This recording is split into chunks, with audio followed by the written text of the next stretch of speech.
जैन धर्मोस्तु मंगलम् सर्वमंगलमांगल्यं सर्वकल्याणकारकम् प्रधानं सर्वधर्माणां जैनं जयतु शासनम् णमो अरिहन्ताणं णमो सिद्धाणं णमो आयर्याणं णमो उवजायाणं णमो लोये सवसाहुणम्।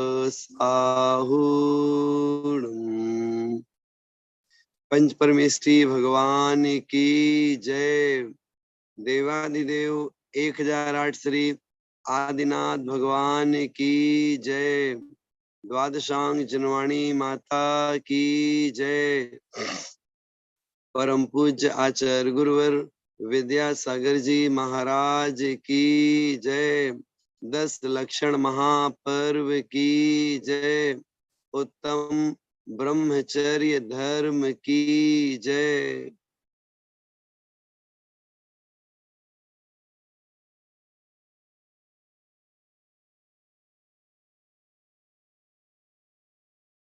राजा ने चित्रकार को बुलवाया और 2 चित्रकार पहुंच गए और दोनों के लिए उस राजा ने स्थान दे दिया कि आपको बहुत सुंदर दृश्य बनाना है, 7 दिन का समय दिया जाता है।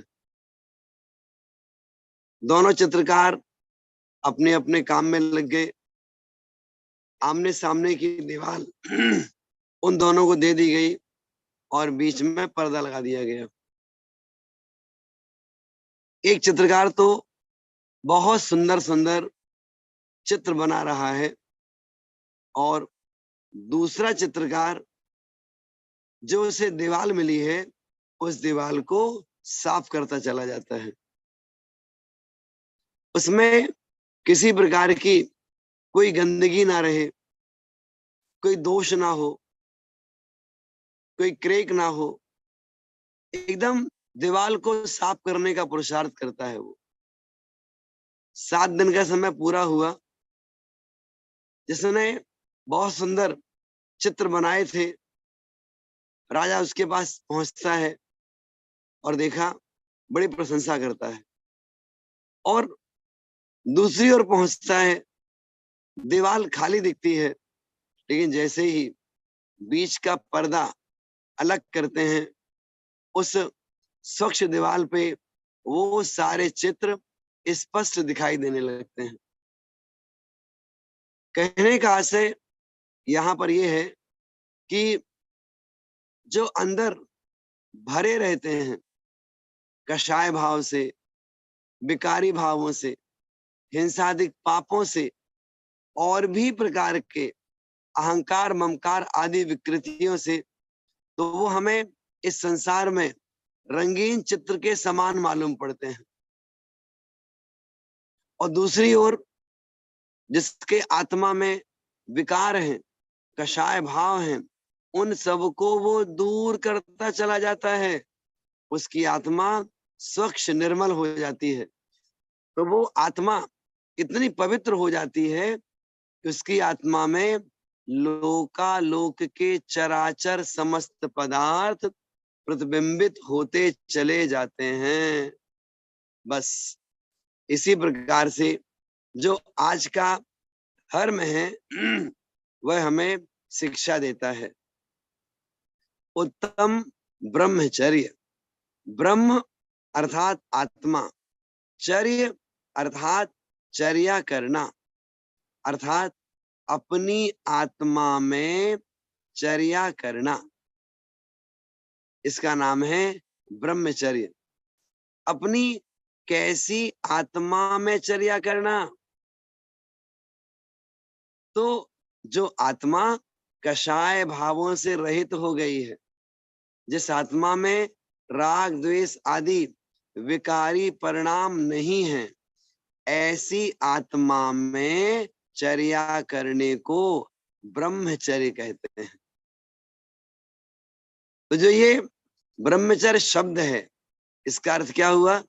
इसका अर्थ है चेतन का भोग करना। चेतन मतलब अर्थात जो मेरा आत्म तत्व है, जो मेरी आत्मा है, उस चेतन का भोग करना। आचार्य से कहते हैं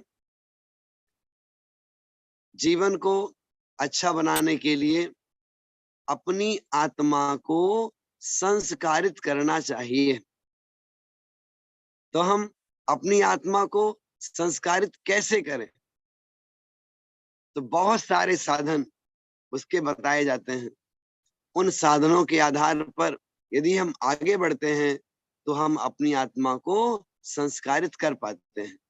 हम गृहस्थ लोग हैं, मुनि महाराज तो है नहीं है, अभी संपूर्ण पापों का त्याग हमने किया नहीं है, तो संस्कार अपने अंदर में हम कैसे लाएं, उसके कुछ साधन बताए जाते हैं। कहा गया है सबसे पहली चीज है स्वस्थ मानसिकता के साथ जीना चाहिए। स्वस्थ मानसिकता, इसका मतलब क्या? इसका मतलब ये कि अपने घर परिवार में सबके बीच में रहते हुए हमारे अंदर में परिवार के लोगों से ईर्ष्या भाव ना हो। यदि वो ईर्ष्या भाव नहीं रहता है, उससे हम उस ईर्ष्या भाव से हम बचने का प्रयास करते हैं, तो बहुत हद तक हमारी मानसिकता स्वस्थ रहती है। दूसरा ये है कि किसी की उन्नति हो रही है, वो उन्नति चाहे वो धर्म क्षेत्र में हो, व्यापार के क्षेत्र में हो, धन आदि के क्षेत्र में हो, तो उसमें भी हमारी जो मानसिकता है वो स्वस्थ होनी चाहिए। ठीक है, उनका अपना पुण्य है, वो आगे बढ़ रहे हैं, हम उसमें किसी प्रकार से ईर्ष्या भाव नहीं रखेंगे। इसके साथ साथ में कई बार होता है बच्चे हैं, अब एक ही उम्र के बच्चे हैं परिवार में, तो यदि हमारे बच्चे के मार्क्स कम आते हैं, सामने वाले के ज्यादा आते हैं, उस कारण से भी हमारी जो मानसिकता है वो बिगड़ जाती है। तो कहते हैं वहां पर भी ना बिगड़े, अर्थात दूसरों की उन्नति किसी भी क्षेत्र में हो, उस कारण से अपने परिणामों को बिगाड़ना नहीं चाहिए, अपने परिणामों की स्थिरता बनाए रखना चाहिए। ये क्या है? ये स्वस्थ मानसिकता कहलाती है। इसी प्रकार से यदि हम आज का जो धर्म है इसका पालन करना चाहते हैं, इसके लिए आचार्य कहते हैं इंद्रियों का संयम होना चाहिए। इस पर्सन आदि 5 इंद्रियां हैं, इनका संयम कैसा? तो हम अपनी भाषा में कह सकते हैं ये जो 10 लक्षण पर्व के 10 दिन बीते हैं, आपने कषाय भाव भी कम किया, पाप भी कम किए, इच्छाओं पर भी निरोध किया। यदि ऐसा परिणाम हमारा 11वें दिन भी बना रहे, 12वें दिन भी बना रहे, पूरे महीने बना रहे, पूरे साल बना रहे, तो हम कह सकते हैं कि हम इंद्रियों के संयम को पाल रहे हैं। कोशिश करना चाहिए जब कभी भी हमें ऐसा लगे कि हम कर्मों की निर्जरा करें, हमें ऐसा लगे पाप आश्रव से बचें, जब ऐसा लगे हमारे अंदर में भी आत्म कल्याण की भावना है, तो फिर शांति से बैठ जाइए, अपने घर पे बैठ जाइए, मंदिर में बैठ जाइए और बैठ करके आत्मा का जो शुद्ध स्वरूप है, उस आत्मा के शुद्ध स्वरूप का चिंतन करिए कि आत्मा वास्तव में कैसी है। आत्मा कर्मों से रहित, पापों से रहित, राग आदि से रहित, शुद्ध है, बुद्ध है, चैतन्य है, टंकुत कीर्ण है, अपने आप में रहने वाली है। तो जो आत्मा का शुद्ध स्वरूप है उसका चिंतन करिए। उससे जो हमारी इंद्रियां हैं उन पर हम विजय प्राप्त कर पाएंगे। इसी तरह से अच्छा जीवन जीने के लिए हमारी जो संगति है, संगति हमेशा अच्छे लोगों की करनी चाहिए। अच्छे लोग का मतलब यहाँ पर है जिनके जीवन में आचरण है, जिनके जीवन में त्याग का भाव रहता है, जो अच्छे विचारों के साथ जीते हैं, उनके साथ रह करके, उनकी संगति करके हमें जीवन को अच्छा बनाना चाहिए। इसलिए आचार्य कहते हैं कल्याण मित्र का संसर्ग करना चाहिए। इसीलिए कहते हैं ना कि मुनिराजों के पास जाते रहिए, साधु संगति करते रहिए, तीर्थ यात्रा करते रहिए। और बताते हैं कि जो हमारा मित्र हो, जिससे हम जो सलाह लेते हैं, हमारे मित्र कैसे होने चाहिए, जो हमें हमेशा पापों से बचाने की बात करें। अगर हम गलत रास्ते पर चल रहे हैं तो हमें गलत रास्ते से निकालकर सही रास्ते में लगाने का, पहुंचाने का जो भाव रखते हैं, वे हमारे लिए कल्याण मित्र कहलाते हैं। संगति ऐसे लोगों की करनी चाहिए। और इस संसार में देखा जाता है कि जैसा हमारा स्वभाव है, हम अपने स्वभाव जैसे लोगों की संगति करना चाहते हैं। यदि हम धार्मिक हैं ना, तो हम धार्मिक लोगों की संगति करना चाहते हैं। अगर कोई व्यसन करने वाला है तो वो व्यसन करने वाले जैसे लोगों की संगति पसंद करता है। इसलिए कोशिश करिए अपनी मानसिकता भी अच्छी बनाएं और संगति भी अच्छे लोगों की करें। अपने से गुणी जनों की संगति करें। ये भी अपनी आत्मा को संस्कारित करने के लिए, अपनी आत्मा को धर्म मार्ग में आगे बढ़ाने के लिए कारण बनता है। इस प्रसंग में एक चीज और कहना चाहते हैं। वो क्या है? वो ये है, जब कभी भी संतान की उम्र होती है, संतान बड़ी होती है, विवाह के योग्य होती है, उस समय माता पिता को इस बात की चिंता होने लगती है कि हम अपने बेटे का विवाह करना चाहते हैं, अच्छी बहू घर में आ जाए, अथवा अपनी बेटी का विवाह करना चाहते हैं तो उसे अच्छा जीवन साथी मिल जाए। इसके लिए हमें किस बात का ख्याल रखना चाहिए, हमारी दृष्टि कहाँ होनी चाहिए, बस ये बात आपके सामने कह रहे हैं। और इसमें सबसे बड़ा रहस्य वो यही है। आप देखिएगा कि आप जिसके साथ विवाह करना चाहते हैं, बेटी का या बेटे का, उसके मित्र कौन कौन से हैं। उसके माता पिता धार्मिक हैं, उसके माता पिता त्यागी व्रती हैं, इससे फर्क नहीं पड़ता। उसके परिवार में बहुत धन संपत्ति है, इससे फर्क नहीं पड़ता। विशेषता क्या है? विशेषता ये है कि अगर आप अपने लड़के की शादी करना चाहते हैं तो लड़की की संगति कैसे लोगों से।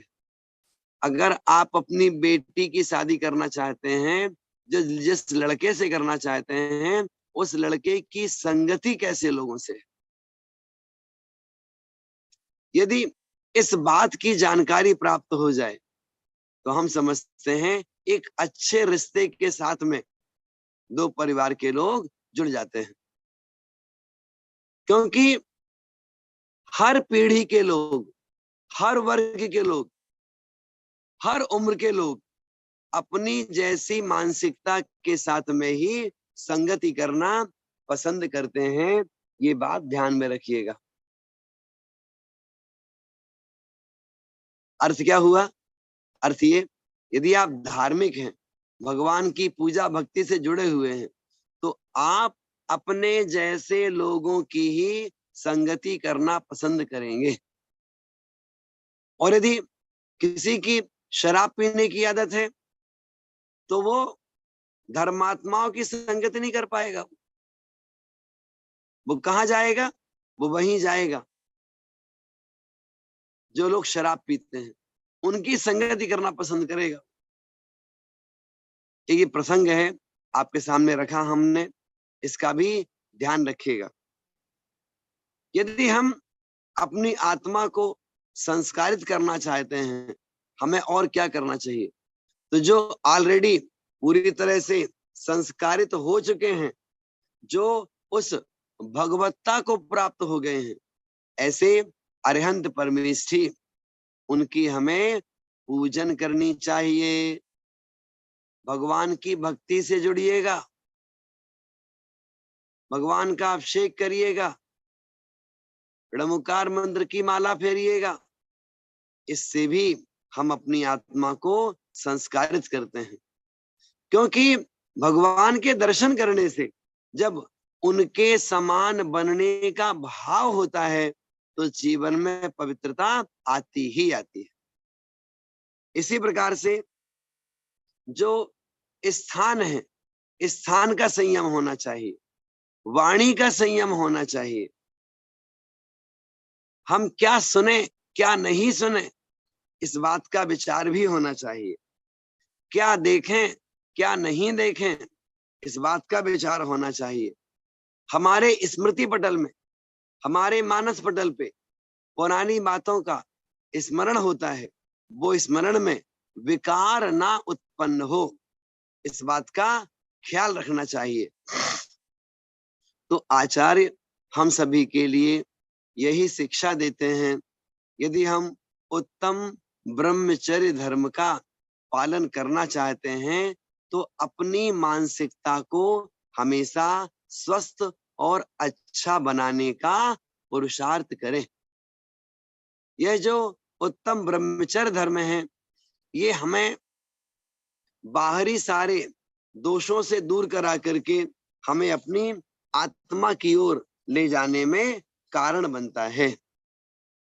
हम देखें आचार्य विद्यासागर जी महाराज और उनका पूरा संघ, चाहे वो मुनि महाराज जी हों, चाहे वो आरिका माता जी हों, या फिर और भी त्यागी व्रती हों, तो हम देखें ज्यादा करके उनके संग में रहकर साधना करने वाले जो मुनिराज हैं, जो आरिका माता जी हैं, आचार्य श्री हैं, ये सब बाल यति, बाल ब्रह्मचारी कहलाते हैं। अर्थात विवाह करने का भाव अंदर में हुआ ही नहीं। अब्रह्म क्या होता है, इससे जो कोसों दूर रहे, जिन्होंने कभी स्त्री मात्र का कोई संपर्क या संबंध नहीं किया है, ऐसे आचार्य श्री का संग है, वो हम सबके लिए समझिएगा एक बहुत अच्छा उदाहरण है। बस हम इस बात का विचार रखें कि शरीर के स्पर्श से भी अब्रह्म होता है, वचनों से भी होता है। इसलिए स्त्रियों में राग बढ़ाने वाली कथाओं को सुनने का, बोलने का त्याग करना चाहिए। देखने से भी अब्रह्म होता है, इसलिए अपने नेत्रों को, अपनी आंखों को निर्विकार रखने का प्रयास करना चाहिए। मन से भी अब्रह्म होता है, इसलिए अपनी मानसिकता में हमेशा तत्व चिंतन का भाव बना के रखना चाहिए। और साथ साथ में माँ जिनवाणी का स्वाध्याय हमें जरूर करना चाहिए। तो ये उत्तम ब्रह्मचर्य धर्म है। आप बोलोगे फिर हमारे आचार्यों ने विवाह करने की बात क्यों की? विवाह करने का कोई कोई प्रसंग आना ही नहीं चाहिए फिर तो, अगर ब्रह्मचर्य की बात है। उसका उत्तर भी देते हैं। देखिए, कर्मोदय लगा हुआ है, आहार, भय, मैथुन, परिग्रह, ये संज्ञाएं जीव के साथ में लगी हुई हैं। तो इन संज्ञाओं को बस में करने के लिए आचार्य महाराज ने इस मार्ग की शिक्षा, इस मार्ग का उपदेश गृहस्थों के लिए दिया है। और वो कहते हैं, जो हमारे अंतरंग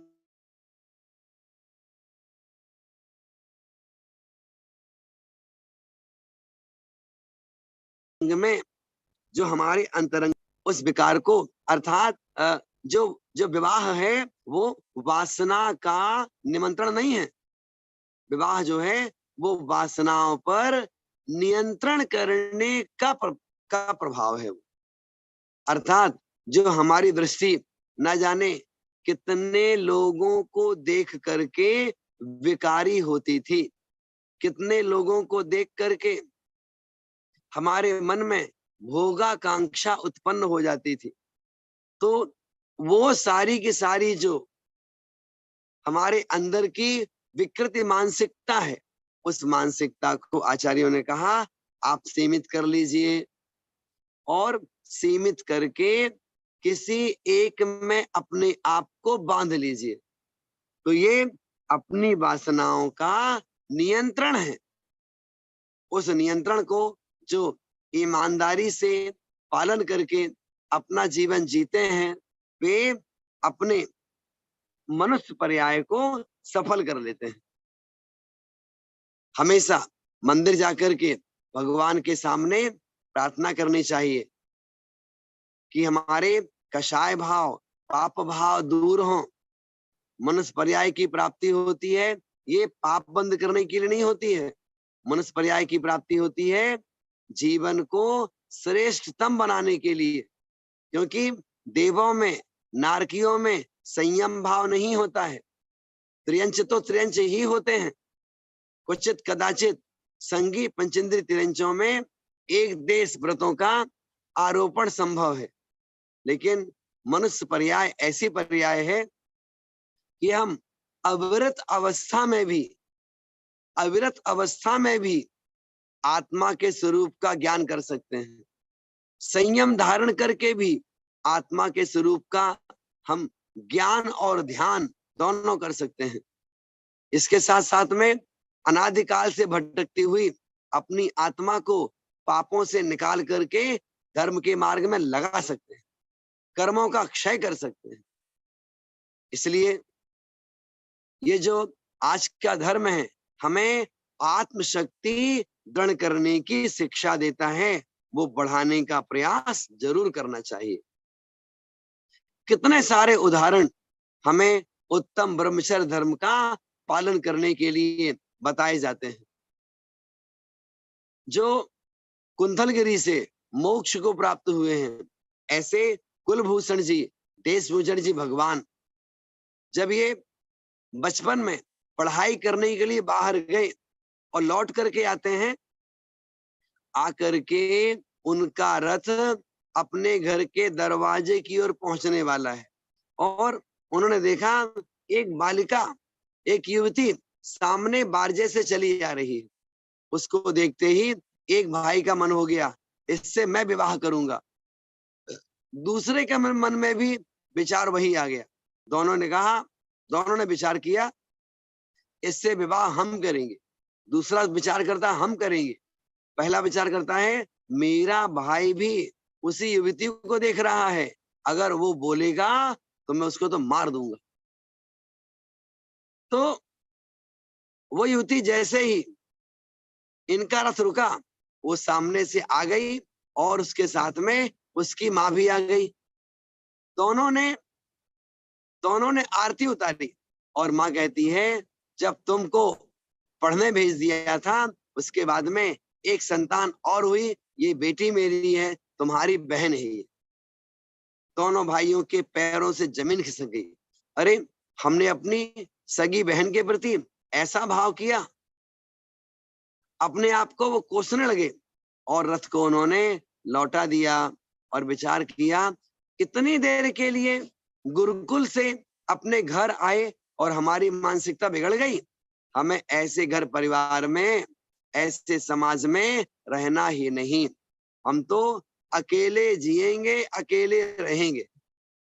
और दोनों ने मुनि दीक्षा ले ली और उसी पर्याय से कर्मों का क्षय करके निर्वाण की प्राप्ति करी। ऐसे कितने सारे उदाहरण आते हैं। रावण की बात आती है, हम कह सकते हैं रावण ने सीता जी के प्रति खोटे विचार किए, सीता जी का अपहरण कर लिया। उसके बावजूद भी उसने सीता के शरीर का विकारी भावों से स्पर्श नहीं किया। क्यों? उसने भी किन्हीं केवली भगवान के पास जाकर संकल्प किया था कि जब तक कोई स्त्री हमें पसंद नहीं करेगी, हमारे पास आने का भाव नहीं करेगी, तब तक मैं उस स्त्री के साथ में व्यभिचार नहीं करूंगा। आप सोचिए,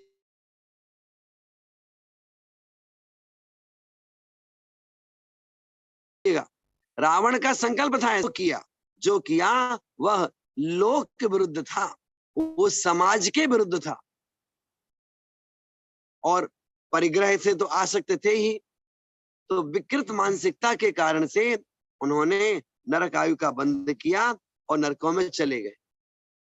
आप देखो, आदिनाथ भगवान की दोनों पुत्रियां, उनके मन में भी ये भाव आ गया कि जब हमारे पिताजी हैं, हमारा विवाह होने पर हमारे पिता को झुकना पड़ेगा किसी के सामने। उन्होंने भाव कर लिया, आपको हम झुकने नहीं देंगे।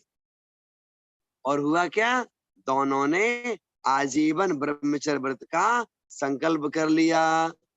एक बार की बात, आचार्य श्री के पास में कुछ बहनें पहुंची जो कॉलेज में पढ़ती थी और जाकर कहती हैं, आचार्य श्री, हम कॉलेज जाते हैं तो हमें लड़के छेड़ते हैं।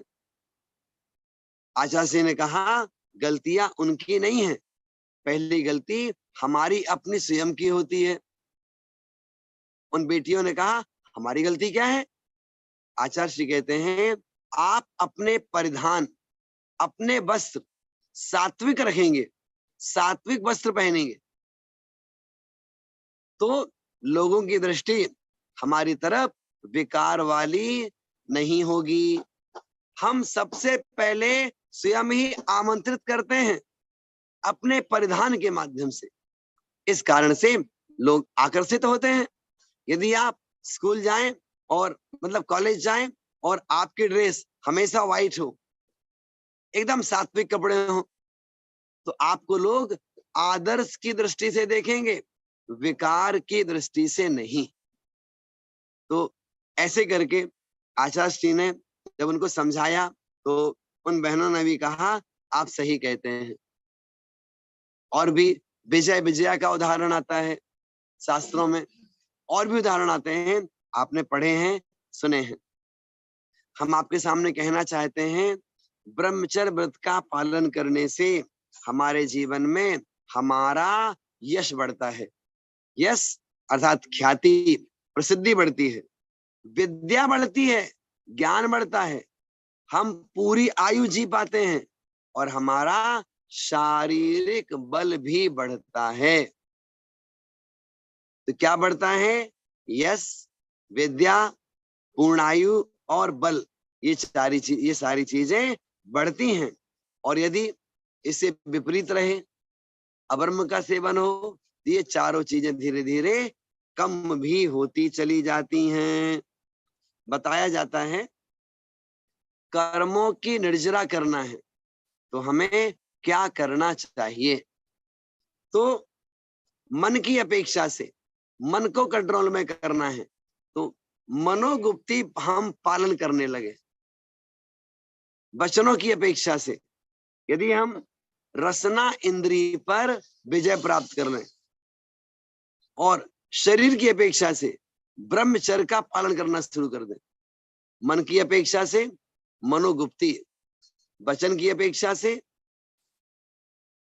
रसना इंद्रिय पर कंट्रोल, क्योंकि रसना इंद्रिय के दो काम होते हैं, एक तो स्वाद लेना, एक बोलना। तो दोनों में कंट्रोल होना चाहिए, और शरीर की अपेक्षा से ब्रह्मचर्य व्रत का पालन करना। इन तीनों को जो भली प्रकार से पालते हैं, आचार्य कहते हैं कर्मों में जो मोहनी कर्म है, उस मोहनी कर्म पर वे विजय प्राप्त कर लेते हैं। तो ऐसे करके हमें इस धर्म की ओर आगे बढ़ना चाहिए। कहा गया है जिसका मन गंदा होता है, जिसका मन गंदा होता है, उसके मन में कोई भी व्रत ठहर नहीं सकता, वो किसी भी व्रत का पालन अच्छी तरह से नहीं कर सकता। कौन? जिसका मन गंदा होता है। इसलिए अपने मन को निर्विकार बनाने का प्रयास करना चाहिए, अन्यथा हम कोई भी नियम ले लें, थोड़े दिन पालते हैं और पालने के बाद में फिर उस नियम को तोड़ देते हैं। जो भी हम नियम लें उसको हम अच्छी तरह से पालें, जीवन को अच्छा बनाएं। देखिएगा, आपने सुना होगा कि हमने शून्य लिखे और 4-5 शून्य लिख दिए, उस शून्य की कोई वैल्यू नहीं है। और यदि उस शून्य के पहले 1 लिख दिया, संख्या लिख दी, तो समझिएगा अगर 5 शून्य लिखे हैं और उसके पहले 1 लिख दिया, शून्य की कोई वैल्यू नहीं थी, लेकिन 1 लाख हो जाता है, लाख गुना हो जाता है। ऐसे कई प्रकार से हम आज के धर्म को सीख सकते हैं। इसके साथ साथ में अपने जीवन में मर्यादा बनानी चाहिए। बहुत से लोग ऐसे हैं जो कि 1 महीने में 27 दिन तक इस धर्म का पालन करते हैं, कोई 25 दिन करते हैं, कोई 20 दिन करते हैं, कोई एक पक्ष में कर लेते हैं, कोई अष्टमी है, चतुर्दशी है, इन तिथियों में इस व्रत का पालन जरूर करते हैं। हम कह रहे हैं सब लोग यथाविधि पालन करते होंगे, लेकिन हमें आज के दिन संकल्पित होने का भाव भी करना चाहिए कि हम इस धर्म का पालन करेंगे और 1 महीने में इतने दिन का संकल्प लेते हैं। अपनी अपनी मानसिकता, अपनी अपनी दृढ़ता के आधार पर संकल्प लेने का भाव अवश्य करिएगा। हम आपसे अलग से नहीं कहेंगे, बस अपने अंदर में जैसा भाव आए उस भाव के अनुसार हमें संकल्पित होना है। यही उत्तम ब्रह्मचर्य व्रत का सुनने का, पढ़ने का महात्म होता है। अब हम एक चीज और सीखना चाहते हैं, वो क्या है? वो ये है कि पूरे वर्ष हमारे द्वारा अनेक प्रकार से गलतियां होती हैं, अनेक प्रकार से दोष होते हैं। तो प्रतिदिन हम कुछ ना कुछ ये भाव अंदर में लाते हैं, जो हमसे गलती हुई है, हमारे उससे जो पाप लगा है वो सब मिथ्या हो, तस्मिच्छामि दुक्कडम, ऐसा भाव हम करते हैं। लेकिन आज के दिन इन भावों को और दृढ़ता से लाएं, क्योंकि अनंत चतुर्दशी का पावन पुनीत पर्व, उत्तम ब्रह्मचर्य धर्म का दिन, भगवान वासुदेव स्वामी तीर्थंकर जिन्होंने आज के दिन अघातिया कर्मों का क्षय करके चंपापुरी मंदारगिरी से निर्वाण की प्राप्ति की थी। तो ऐसे आज के पवित्र दिन प्रथम बालयती तीर्थंकर, उनका स्मरण, उनका पूजन आराधन हम सभी ने किया। तो हमारे अंतरंग में भी तो ऐसा भाव आना चाहिए कि हम भी कर्मों का क्षय करें, हमारी मानसिकता भी बहुत अच्छी बने। इसके लिए हमें अपने पापों का प्रक्षालन करना चाहिए। उस प्रक्षालन के लिए पहला शब्द आता है प्रतिक्रमण। प्रतिक्रमण का मतलब क्या होता है? अपने प्रति किया गया आक्रमण प्रतिक्रमण कहलाता है। फिर सुनिएगा, अपने प्रति किया गया आक्रमण, इसका नाम है प्रतिक्रमण। अब बोलोगे अपने पर आक्रमण करना, अरे अपने पर आक्रमण करने के बाद में अरहंत बन पाते हैं, उसके बिना कोई भगवान नहीं बन पाता। आप देखो ना, अरिहंत किसे कहते हैं? अरि माने शत्रु। शत्रु कौन? बाहर के शत्रु, बाहर के शत्रु नहीं, भीतर के शत्रु। अपने अंतरंग शत्रुओं को जो मारने वाले होते हैं, नष्ट करने वाले होते हैं, हनन करने वाले होते हैं, उन्हें हम अरिहंत कहते हैं। वो जो अरिहंत हैं वो कैसे हैं? उन्होंने भी अपनी आत्मा पर आक्रमण किया था, अपनी आत्मा पर चढ़ाई करी थी और स्वयं आत्मा को राजा बना करके कर्म रूपी शत्रुओं का नाश कर दिया। इसलिए आचार्य कहते हैं कि शब्द क्या है? प्रतिक्रमण। इसका मतलब क्या हुआ? अपने प्रति किया गया आक्रमण, ये प्रतिक्रमण कहलाता है। मतलब क्या? पढ़ने का नहीं, बढ़ने का नाम प्रतिक्रमण है। बढ़िए मोक्ष मार्ग में आगे, और पढ़ लिया प्रतिक्रमण, कोरम पूरा कर लिया, ऐसे नहीं। प्रतिक्रमण पढ़ने के साथ साथ में थोड़ा 5 मिनट शांति से बैठिए, अपने चित्त का, अपने आत्म स्वरूप का चिंतन करिए, अपनी गलतियों का विचार करिए, और आगे गलती नहीं करेंगे इसका चिंतन भी, विचार भी करना चाहिए। इसी प्रकार से एक होता है प्रायश्चित। प्रायश्चित किसे कहते हैं? जिसके द्वारा साधर्मी और संघ में रहने वाले लोगों का मन अपनी तरफ से शुद्ध हो जाए, इसका नाम है प्रायश्चित। मतलब क्या? कोई साधु हो सकता है, कोई गृहस्थ हो सकता है, उसने गलती करी, और ऐसी गलती करी जो कि समाज में, परिवार में उजागर हो गई, लोगों को मालूम पड़ गया इस व्यक्ति ने बहुत गलत काम किया है, संपत्ति हड़प कर ली, या इंद्रिय भोग में ये बह गया। तो ऐसा जो व्यक्ति है जिसने गलती करी है, तो उस व्यक्ति को अपने गुरु के पास जाकर के उसका प्रायश्चित लेना चाहिए, और प्रायश्चित जो मिला है उसका पालन अच्छी तरह से करना चाहिए। तो प्रायश्चित लेने से क्या होता है? इससे होता यह है कि लोगों को भी मालूम पड़ जाता है इसने जो गलती की थी उस गलती का प्रायश्चित इसने ले लिया है, इसके गुरु ने इसको क्षमा कर दिया है, तो हम लोग भी इसे क्षमा कर देते हैं। तो सबका मन उस व्यक्ति के प्रति फिर अच्छा हो जाता है, इसका नाम है प्रायश्चित। फिर है आलोचना। आलोचना का मतलब है अपने दोषों का शोधन करना, देखना हमारे अंदर में किस किस कारण से ऐसे दोष उत्पन्न होते हैं। फिर है निंदा। निंदा का मतलब क्या? आत्म साक्षी पूर्वक अपने दोषों को प्रकट करना, इसका नाम है निंदा। फिर गर्हा। गर्हा गुरु के समक्ष अपने दोषों को प्रकट करना, ये गर्हा कहलाती है।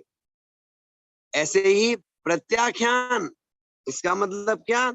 आगामी काल में दोष ना करने की प्रतिज्ञा करना, इसका नाम प्रत्याख्यान है। अर्थात अभी हमारे द्वारा बहुत गलतियां हुई हैं, अब हम इस प्रकार की गलतियों का परित्याग करते हैं, अब गलतियां नहीं करेंगे, इसका नाम है प्रत्याख्यान। तो हम बात कर रहे थे प्रतिक्रमण की। तो प्रतिक्रमण क्या कहलाता है? प्रतिक्रमण का मतलब क्या होता है? तो आचार्य कहते हैं सबसे पहले अपने दोषों की पहचान करना। सबसे बड़ी कमी हम सबकी क्या है? हमारी कमी यह है कि हम गलतियां करते हैं और अपनी गलतियों को स्वीकार नहीं करते, अर्थात दोष करते हैं और कई बार तो अपने दोषों को पहचानते ही नहीं है। हम जानते ही नहीं कि अभी गलती कहलाती है ये। जैसे पानी का उपयोग छान के करना चाहिए, तो लोग कई बार कहते हैं पानी छानने से क्या होता भाई, है ना। आलू खाने में कौन सा पाप है, बाजार का बना खाने में कौन सा पाप है, दुनिया खा रही है, सब खाते हैं, हम भी खा रहे हैं, कौन सा पाप कर रहे हैं हम। ऐसे कई प्रकार की चीजें हैं जो हम, उनमें क्या दोष लगता है उस दोष को हम जानते ही नहीं। अच्छा, रात में नहीं खाओ, क्यों नहीं खाओ रात में, हम तो खूब खाते हैं, रात में खाने में कौन सा पाप है। बोले जीव हिंसा होती है, दिखता नहीं है। अरे एयर कंडीशन रूम रहता है, एक कीड़ा एक जीव अंदर आ ही नहीं सकता, वहां पर जीव कहां से मर जाएगा। ऐसे कुतर्क करते हैं, तो उनके अंदर में अपने दोषों की पहचान ही नहीं, तो प्रायश्चित क्या करेंगे। इसी प्रकार से दोषों की आलोचना करना, जो गलतियां होती हैं उनके बारे में कहना, और आगे गलती नहीं करेंगे ऐसा संकल्प करना। इसी प्रकार से भक्ति विशेष करना, जिस समय हम प्रतिक्रमण करते हैं उस समय हम भगवान की भक्ति भी करते हैं, 2400 भगवान का स्मरण करते हैं। जो अपने वर्तमान शासन नायक भगवान महावीर स्वामी हैं उनका भी स्मरण करते हैं। इसके साथ साथ में जिस समय प्रतिक्रमण करते हैं उस समय अंदर में समता भाव भी रखते हैं, समभाव रखते हैं। समता भाव क्यों रखते हैं, क्योंकि हमारे अंदर में भी मुनि महाराज जी बनने का भाव हुआ है, इसलिए हम समता भाव रखते हैं। और बीच बीच में रमोकार भी पढ़ते चले जाते हैं, अर्थात कायोत्सर्ग करते हैं। तो जो प्रतिक्रमण है, ये प्रतिक्रमण क्यों किया जाता है, ये हमने आपके सामने बात रखी। इसी प्रकार से जो प्रतिक्रमण है, तो प्रतिक्रमण करने का उद्देश्य क्या हमारा, क्यों करना चाहिए प्रतिक्रमण। तो कहा गया है जो हमने दोष किए हैं अपने दोषों का परिहार करने के लिए। इसके साथ साथ में जो हमने दोष किए हैं लेकिन हमारे ख्याल में ही नहीं है, अबुद्धि पूर्वक हो गए। बहुत सी गलतियां ऐसी होती हैं जिन गलतियों को हम गलती समझते ही नहीं है। तो जो अकृत दोष हैं उनका भी परिज्ञान करने के लिए, उनको दूर करने के लिए, और इसके साथ साथ में आत्मा की शक्ति को बढ़ाने के लिए, गलतियां करी, प्रायश्चित ले लिया, फिर आगे बढ़ो, तो हमें आत्मशक्ति का बोध होता है। और साथ साथ में शिष्टाचार का पालन करने के लिए, अरे भाई आपने गलती करी, क्षमा तो मांगो, सॉरी तो बोलो उससे, तो उससे क्या है, शिष्टाचार का पालन होता है। और इसके साथ साथ हमारे परिणामों की विशुद्धि बन जाती है। कोई गलती करी और गुरु से प्रायश्चित ले लिया, प्रायश्चित पूरा कर लिया, अब क्या है, मन अच्छा हो गया, तो फिर हमारे परिणामों की विशुद्धि हो जाया करती है। अब बोलते हैं कि जो प्रतिक्रमण है उसके बारे में और विशेष बताइए। तो कहा जाता है कि दोषों को हटा करके पुनः अच्छाई की ओर आगे बढ़ना, ये प्रतिक्रमण कहलाता है। इसके साथ साथ में जो प्रतिक्रमण है वो हमें अवश्य ही पढ़ना चाहिए। अच्छा, फिर कहते हैं अगर हम प्रतिक्रमण ना करें, अगर प्रतिक्रमण हम ना करें तो इससे हानि क्या होगी। तो बताते हैं, सबसे पहले हमारे परिणाम कलुषित रहेंगे। आप बताइए ना, घर में जाला लग गया, घर में कचरा फैला हुआ है, धूल फैली हुई है, सारे कांच विंडो सब गंदे हो गए, कपड़े गंदे पड़े हुए हैं, बिस्तर फैला हुआ है, चादर अलग पड़ा हुआ है। तो जब पूरा घर अस्त व्यस्त रहता है तो घर में रहने वाले लोगों का मन लगता है क्या? मन नहीं लगता, तो परिणाम कलुषित रहते हैं।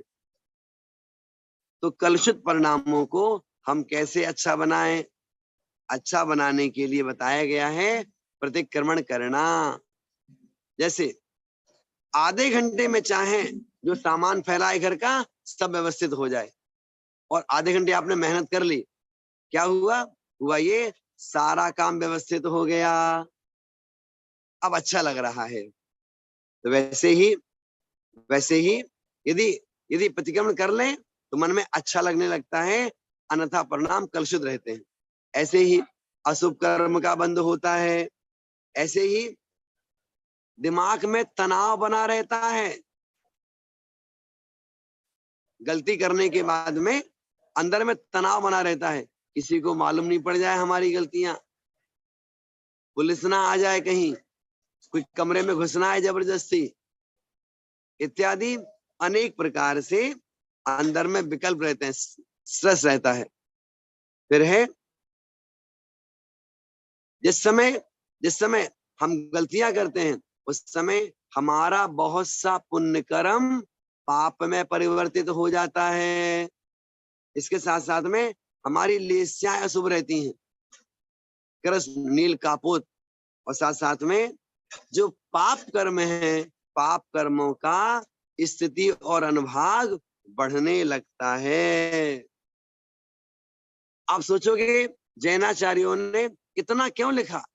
इतना सारा इसलिए लिखा है कि वो अपने कल्याण के साथ साथ में हम गृहस्थों का भी कल्याण करना चाहते हैं, हम सब भी धर्म के मार्ग में आगे बढ़ें, हम पापों से बचें। इसलिए आचार्य महाराज में इस प्रकार की सारी शिक्षाएं दिया करते हैं। फिर बात आएगी कि भाई जो हम प्रायश्चित करते हैं, तो प्रायश्चित किसी ने किया है या प्रायश्चित क्यों करना?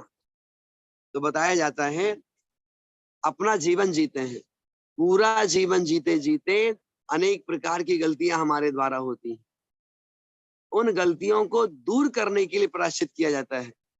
मैना सुंदरी ने भी प्रायश्चित किया, कर्म उसका था, उसे ऐसे पति का संसर्ग मिला, तो उसने क्या किया? उसने भी गुरु महाराज के आशीर्वाद से प्रायश्चित किया, और है तो अष्टांग का पर्व आने पर उसने सिद्ध चक्र महामंडल विधान किया। उससे क्या हुआ? उससे कोढ़ दूर हो गया उनका। तो प्रायश्चित किया बुद्धिपूर्वक। कहा गया है अपने जीवन में एक बार अपनी संपत्ति से ये जो विधान है, सिद्ध चक्र महामंडल विधान है, जरूर करना चाहिए। जीवन भर के किए पापों के प्रायश्चित का सबसे अमोल अनूठा साधन है। ऐसे ही चंदन षष्ठी का व्रत होता है, तो वो क्या है? वो भी प्रायश्चित स्वरूप होता है। इसी प्रकार से और भी प्रकार की गलतियां जीवन में होती रहती हैं। उन सब गलतियों से, उन सब विकारों से दूर होने के लिए प्रायश्चित का भाव अंदर में अवश्य ही आना चाहिए, जरूर करना चाहिए। प्रायश्चित, प्रतिक्रमण जरूर करना चाहिए। और आज के दिन आपने प्रतिक्रमण किया होगा, हम भी आप सभी से क्षमा भाव करते हैं। मिच्छामि दुक्कडम, इसका मतलब क्या हुआ है? कहे हुए दोष मिथ्या हो। कहे हुए मतलब जो जिस समय प्रतिक्रमण पढ़ते हैं उस समय अलग अलग प्रकार के दोष बताए जाते हैं, और उसके अंदर में बोल देते हैं मिच्छामि दुक्कडम, अर्थात मेरे कहे हुए दोष मिथ्या हो। ऐसे करके ये जो प्रतिक्रमण है, क्यों करना चाहिए, कब करना चाहिए, कहाँ करना चाहिए, इन सब के बारे में आपके सामने हमने ये बात रखी। एक विषय और आपके सामने रखेंगे। क्या कहते हैं? आपने अपने घर में पहले झाड़ू लगा दी, इसके बाद पोछा लगाते हैं। उसी प्रकार से पहले हम प्रतिक्रमण करते हैं, इसके बाद सामायिक करते हैं। तो सामायिक कैसी करनी चाहिए, उसकी अपनी क्या विशेषता होती है, वो चर्चा आपके सामने हम रखेंगे। ये आज की जो क्लास है इसका ये तीसरा बिंदु है, उसके बारे में भी हम थोड़ा सुनेंगे।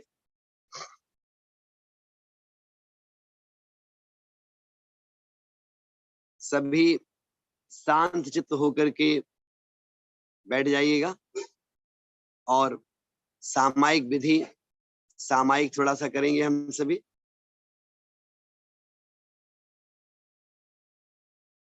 अपने दोनों पैरों को बांध लीजिएगा, हाथ पर हाथ रखिएगा, रीढ़ की हड्डी सीधी हो जाए, चेहरा बहुत ऊपर ना हो, बहुत नीचे भी ना हो।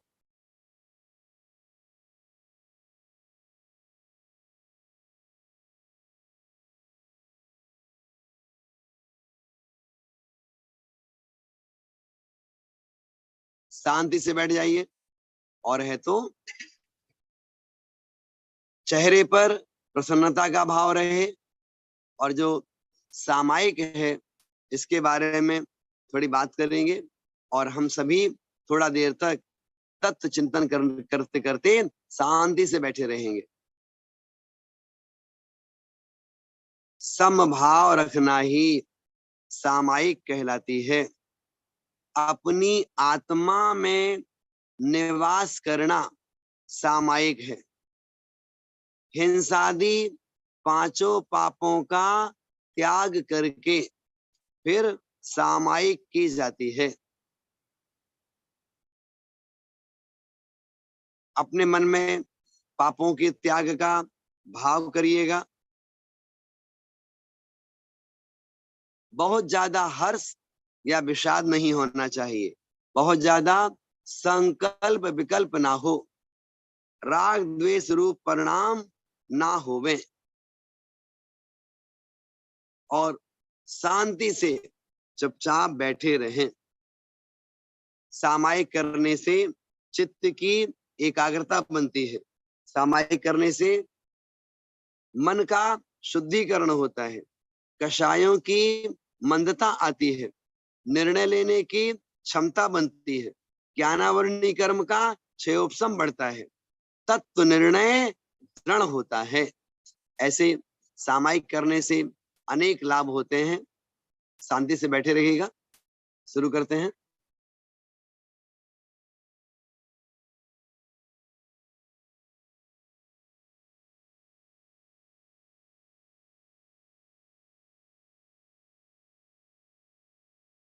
ओ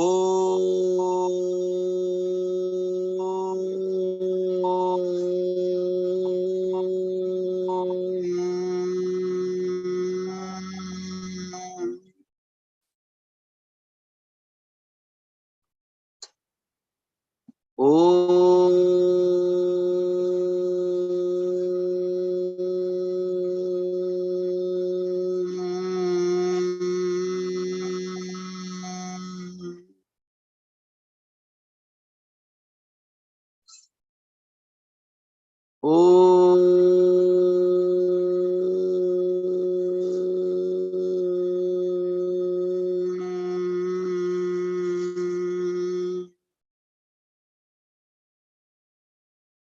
अपने दोनों हाथ इस प्रकार से ललाट पर रखेंगे, सांस भरिएगा,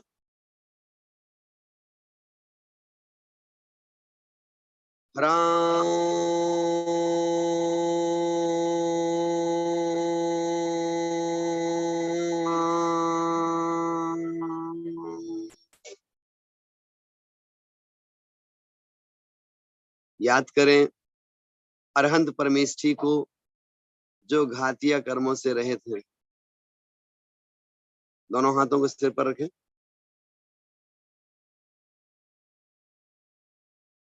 ह्रीं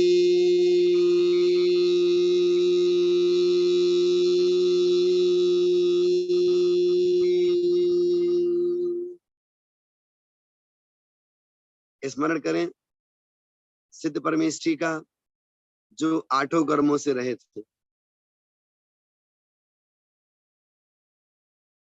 कंठ के पास रखिएगा। ह्रूं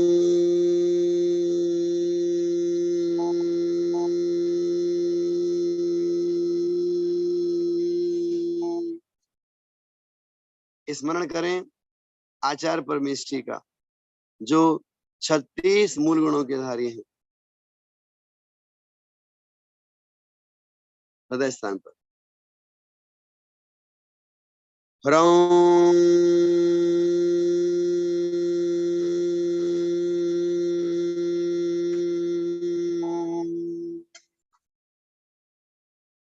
स्मरण करें उपाध्याय परमेष्ठी का,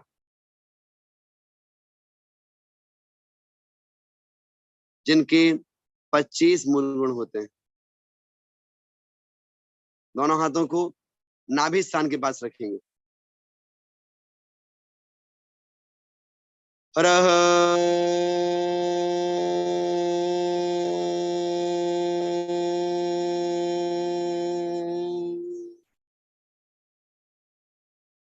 स्मरण करें साधु परमेष्ठी, जिनके 28 मूल गुण होते हैं।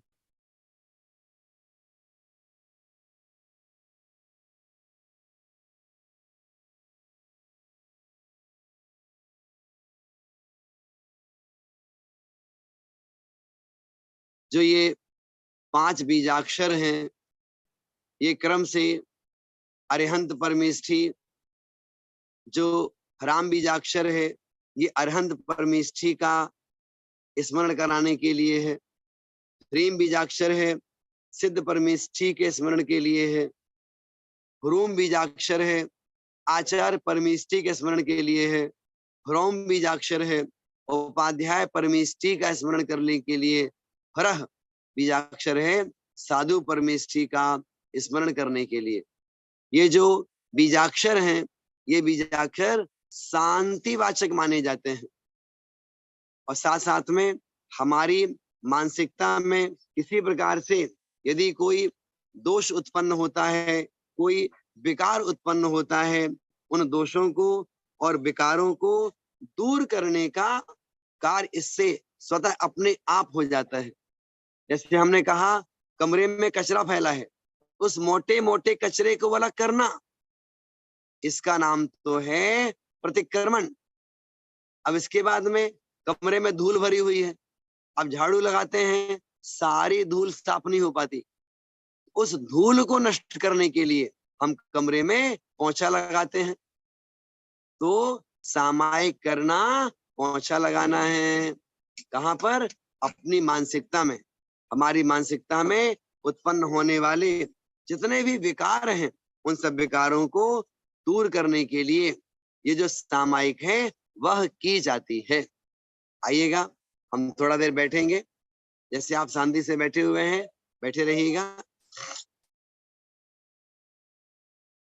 चारों दिशाओं में स्थित जितने भी अरिहंत जी, सिद्ध जी, आचार्य जी, उपाध्याय जी, सर्व साधु जी, पंच परमेष्ठी, जिन धर्म, जिन आगम, जिन चैत्य, जिन चैत्यालय, कृत्रिम चैत्यालय, अकृत्रिम चैत्यालय, सिद्ध क्षेत्र, अक्षय क्षेत्र, तीर्थ क्षेत्र, नंदीश्वर द्वीप, पंचमेरु, जहां जहां भी विराजमान हो, उन सभी को मैं मन से, वचन से, काय से बारंबार नमस्कार करता हूं। तो ऐसी मानसिकता बना करके 9 बार नमोकार मंत्र का पहले स्मरण करते हैं।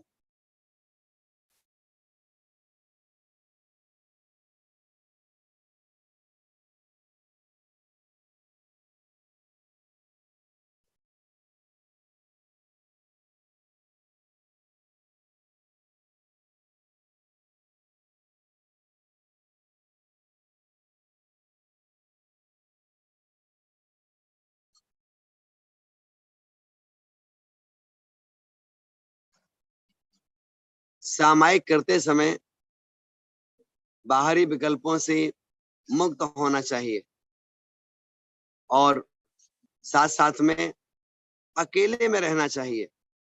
चलते चलते हम घर से बाहर, सड़क से बहुत दूर, जंगल के रास्ते में कहीं निकल गए, और सामने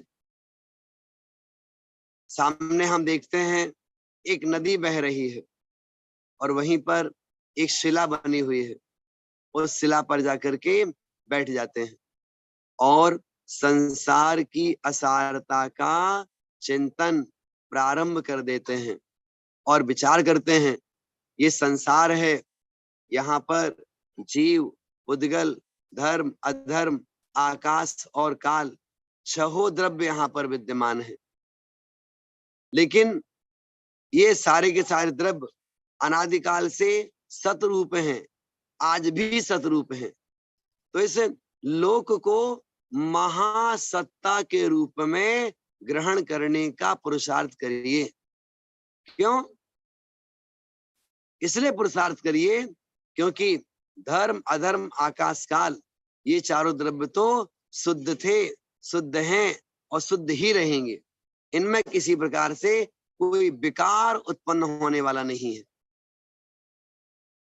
उस महासत्ता का स्मरण हम बार बार कर रहे हैं। साथ साथ में इन 6 द्रव्यों में जीव द्रव्य है। जीवों में जैसे मेरी आत्मा का स्वरूप है, वैसे ही चींटी की आत्मा का स्वरूप भी है, वैसे ही मच्छर की आत्मा का स्वरूप भी है, वैसे ही हाथी की आत्मा का स्वरूप भी है, घोड़े गधे की आत्मा का स्वरूप भी वैसा ही है जैसा हमारा स्वरूप है। इसलिए इस संसार में महासत्ता के रूप में जब हम जीवों को देखते हैं, जीवों का चिंतन करते हैं, तो कुछ भी पढ़ने का भाव नहीं होता है, कुछ भी चिंतन करने का भाव नहीं होता है। क्यों नहीं होता है? क्यों? सारी महासत्ता सब एक रूप है, सब सतरूप है। तो हम जीव और पुद्गल में कैसे भेद कर सकते हैं? फिर जीवों की बात आती है। हम इस महासत्ता में संसार के सारे जीवों को देख रहे हैं, क्योंकि जब हम सारे जीवों को देख रहे हैं, देखते देखते सबके अंदर में ज्ञान दर्शन है और जीव को शुद्ध रूप में देख रहे हैं। जब जीव को हम शुद्ध रूप में देखते हैं, शुद्ध स्वरूप में देखते हैं, तो मालूम पड़ता है द्रव्य कर्म, भाव कर्म और नो कर्म, इससे रहित होकर के हम अपने स्वरूप में तल्लीन हैं। तो जो महासत्ता रूप जो जीव है, चारों गति 84 लाख योनियों के समस्त जीवों को एक दृष्टि से देखते हैं, इसका नाम है महासत्ता। फिर बाद में हम उन्हीं जीवों में अपनी मानसिकता से भेद करते हैं। तो भेद करने के लिए एक सत्ता हमारे साथ और जुड़ जाती है, उसे हम बोलते हैं अवांतर सत्ता। तो अवांतर सत्ता में अब हम उन जीवों में भेद कर लेते हैं। उन जीवों में हमारा परिवार भी है, हमारे परिवार में 5 लोग एक साथ रह रहे हैं, उन 5 लोगों को भी हम सिखाएंगे। अथवा कई तो ऐसे भी हैं कि एक से एक साथ वो 5 लोग बैठ गए और बैठ करके सब सीख रहे हैं। तो ऐसे करके जो ये अपने स्वरूप का चिंतन करना है और अपने किसी के बारे में चिंतन करना है, तो अवांतर सत्ता की अपेक्षा से वह बात घटित हो जाती है। कहने का मतलब क्या? कहने का मतलब ये, अवांतर सत्ता में आने पर कथनचित हर्ष विषाद हो सकता है, क्योंकि प्रश्नोत्तर हो जाते हैं। और है तो जहां अवांतर सत्ता की बात नहीं है, जहां पर वह आत्मा अपने स्वरूप में तल्लीन होने को तैयार है, उसे फिर किसी की आवश्यकता नहीं पड़ती है। ऐसे करके जो अपनी प्रशस्त मानसिकता है, बैठने का स्थान देख लिया हमने, अच्छा है, फिर आप सामायिक करने के लिए शांति से बैठ जाइएगा और धीरे धीरे संसार की असारता का चिंतन करना है। साथ साथ साथ साथ में इन सब से विरक्त होकर के अपने स्वरूप में आने का भी पुरुषार्थ करना है। इस प्रकार से जो सामायिक है उसके बारे में बहुत संक्षेप में हमने आपके सामने बात करी है। कोशिश करिएगा, घर में पति पत्नी एक साथ बैठते हैं, एक साथ रहते हैं, तो एक मंत्र जाप हम दोनों करेंगे। एक बार पत्नी बोलेगी, पति सुनेगा, फिर पति बोलेगा, पत्नी सुनेगी। जैसे कि कुंडलपुर के बड़े बाबा हैं, उनका जाप बड़े भक्ति भाव के साथ में किया जा सकता है। कैसे? ओम ह्रीम श्रीम क्लीम ऐं बड़े बाबा अरहम नमः। एक बार आपने बोला, उनने बोला, फिर आपने बोला, उन्होंने बोला। दोनों तरफ से इस प्रकार से बोलते हुए और अपने जीवन को पवित्र बनाने का पुरुषार्थ करना चाहिए। जो लोग उस पवित्रता में आगे आते हैं वे ही प्रतिक्रमण कर पाते हैं, वे ही सामायिक कर पाते हैं, वे ही अपने स्वरूप में तल्लीन हो जाते हैं।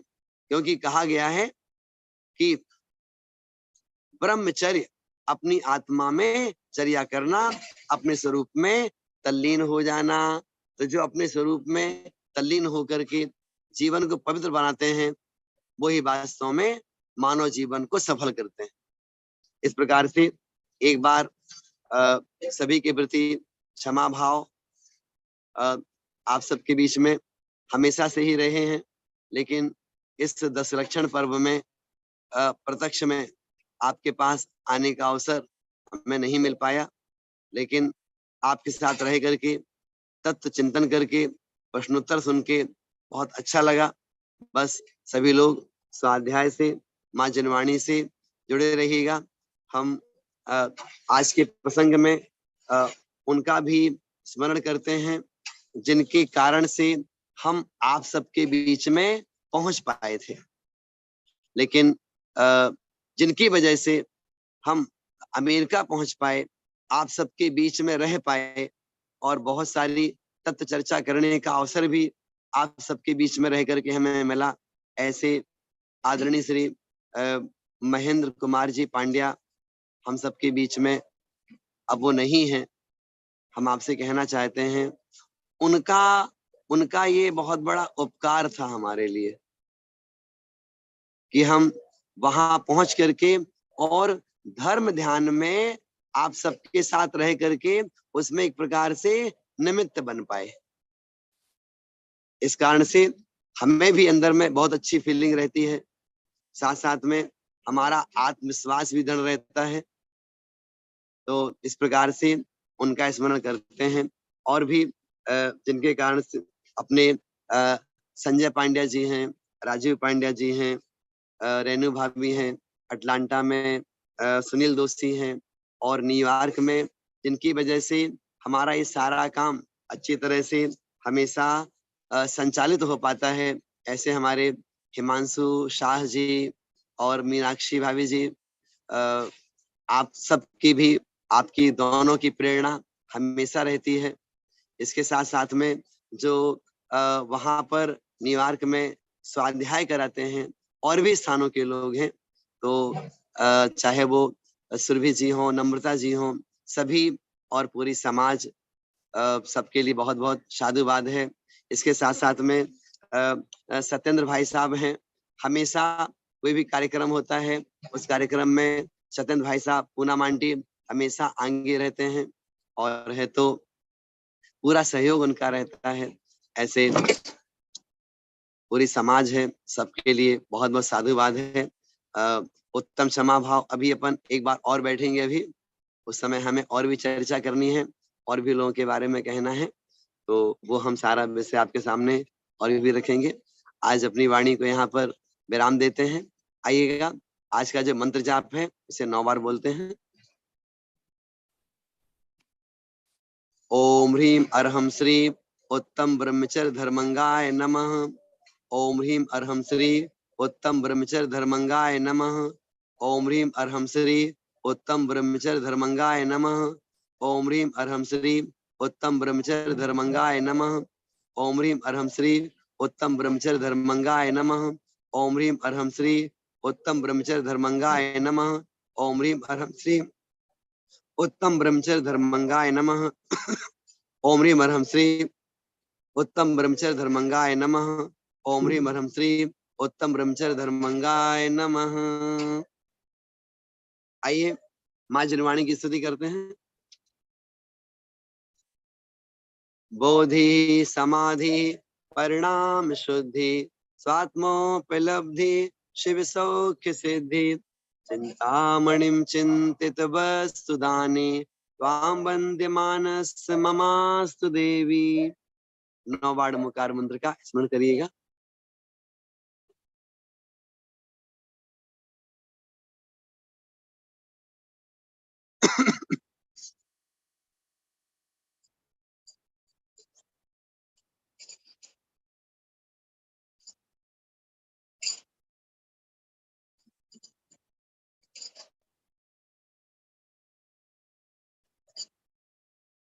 द्वादशांग जिनवाणी माता की जय हो। परम पूज्य आचार्य गुरु विद्यासागर जी महाराज की जय हो। जय जिनेन्द्र। जय जिनेन्द्र पंडित जी। उत्तम क्षमा। उत्तम क्षमा भाव। उत्तम क्षमा शब्द। पंडित जी। उत्तम क्षमा पंडित जी।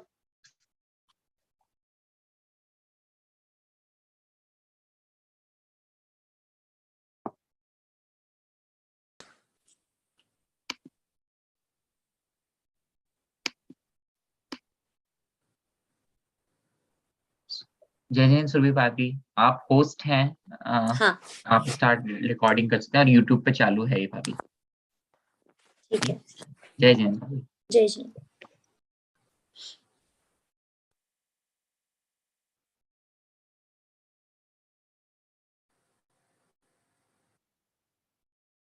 Please turn on your videos, all the students.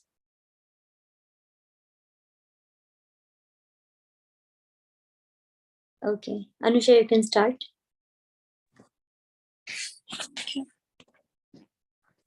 Namo Arihantaram, Namo Setanam, Namo Ariyanam, Namo Vajayanam, Namo Loy Sapasaunam, Yeso Panchanamo Yaro Sapa Pava Panasano, Manglanam Resape Sin Purnam Have Mangalam. Okay, we'll take the chants. Om Rim Uttam Shama Dharmangai Namaha. Om Rim Shri Uttam Shama Dharmangai Namaha. Om Rim Shri Uttam Marda Dharmangai Namaha. Om Rim Shri Uttam Marda Dharmangai Namaha. Om Rim Shri Uttam Arshav Dharmangai Namaha. Om Rim Shri Uttam Arshav Dharmangai Namaha. Om Rim Shri Uttam Swach Dharmangai Namaha. Om Rim Shri Uttam Swach Dharmangai Namaha. Om Rim Shri Uttam Satya Dharmangai Namaha. Om Rim Shri Uttam Satya Dharmangai Namaha. Om Rim Shri Uttam Sanyam Dharmangai Namaha. Om Rim Shri Uttam Sanyam Dharmangai Namaha. Om Rim Shri Uttam Tap Dharmangai Namaha. Om Rim Shri Uttam Tap Dharmangai Namaha. Om Rim Shri Uttam Tyag Dharmangai Namaha. Om Rim Shri Uttam Tyag Dharmangai Namaha. Om Rim Shri Uttam Akinchan Dharmangai Namaha. Om Rim Shri Uttam Akinchan Dharmangai Namaha. Om Rim Shri Uttam Brahmacharya Dharmangai Namaha. Om Rim Shri Uttam Brahmacharya Dharmangai Namaha. Jai Jineन्द्र। जय जिनेन्द्र बेटा, thank you. आज सारे के सारे down के हो रखे। सबका उपवास है। देखो आज आप लोगों का उपवास है ना, इसलिए आज मैंने भी उपवास कर लिया। Right, it would have been unfair then. चलो उठो उठो, 15 मिनट बात करेंगे अपन लोग आज। आ जाओ, get up. Okay, let's start the recording now.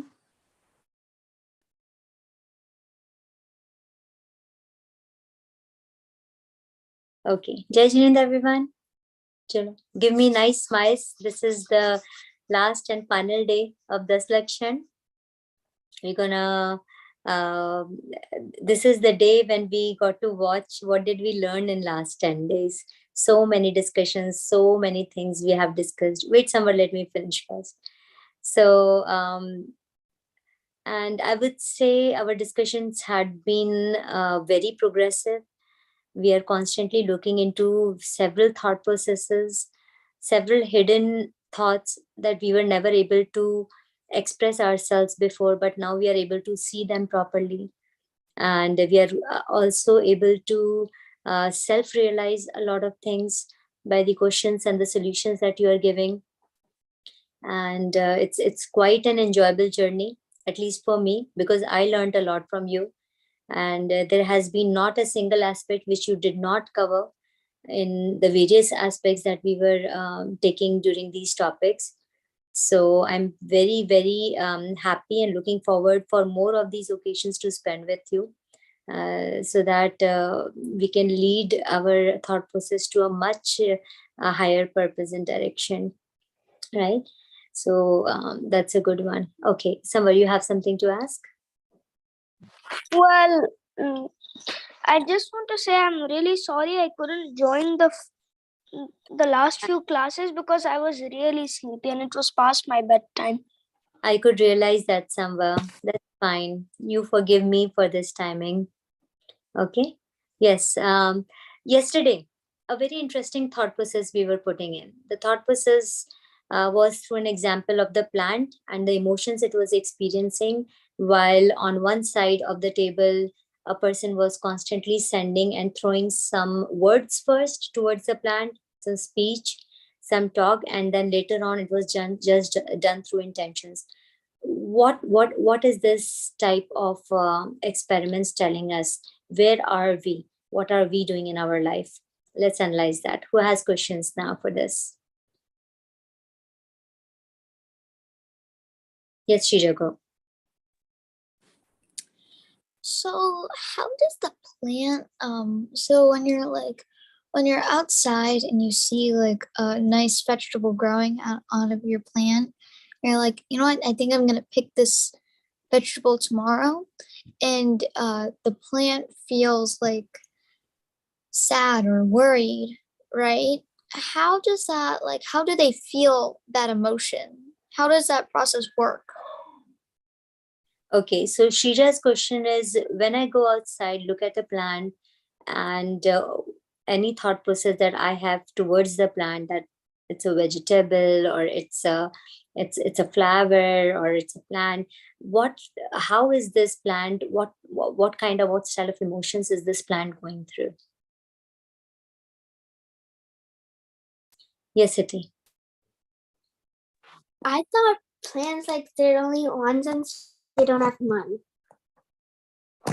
What did you say? The plants? Like one sense beings and they don't have one. They don't have man. It is saying that the plants are one-sensed beings and they don't have man, which is like the higher faculty, which can the higher faculty, the man is actually used for learning things. For example, it's like ABCD. You learn that ABCD, you recognize it, you memorize it with the help of your higher learning faculty. That's what the man's ability here is. So they don't have the man's ability to learn, to progress in their life, but they do have through their one sensed organ, which is their skin organ, they can still feel. Who else wants to try? Okay, I want to take your attention more towards life. How is this example, the one that I took yesterday, about the emotions being affecting the environment and as subtle as plants? Look at our own emotions, look at our own feeling zones, and look at our own intentions and what we do with our body and actions. And many times these intentions don't match. What is happening there? What are we really doing? And can we really escape from those emotions? Yes, Sunili. I mean, I would be kind of scared. Like somebody's trying to pick me off my plant. It's like sort of like taking you away from your home. And then I was like, what are they going to do with me? This is just too good.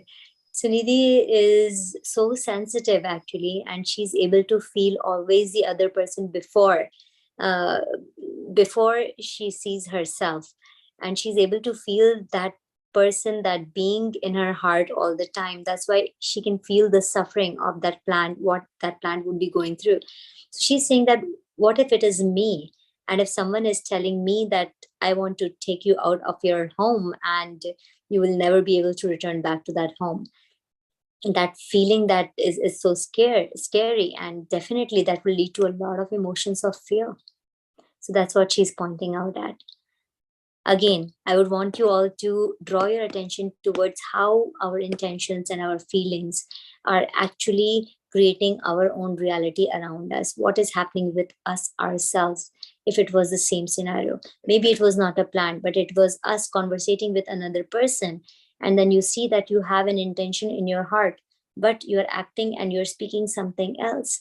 What do you think? The other person will not understand it? Go ahead.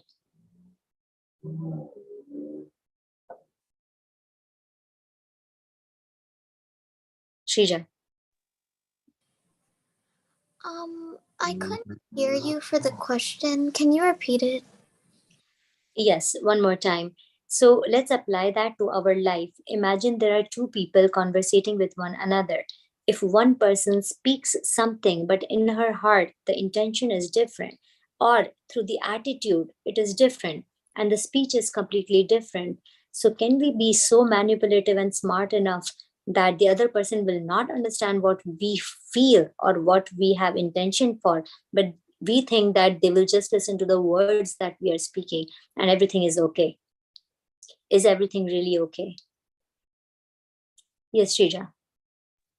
So I think that whether you're like smart about it or not, the truth will always show. So it is not okay, because like if you say, oh, you have nice shoes, but you're actually saying it in like a jealous rage, and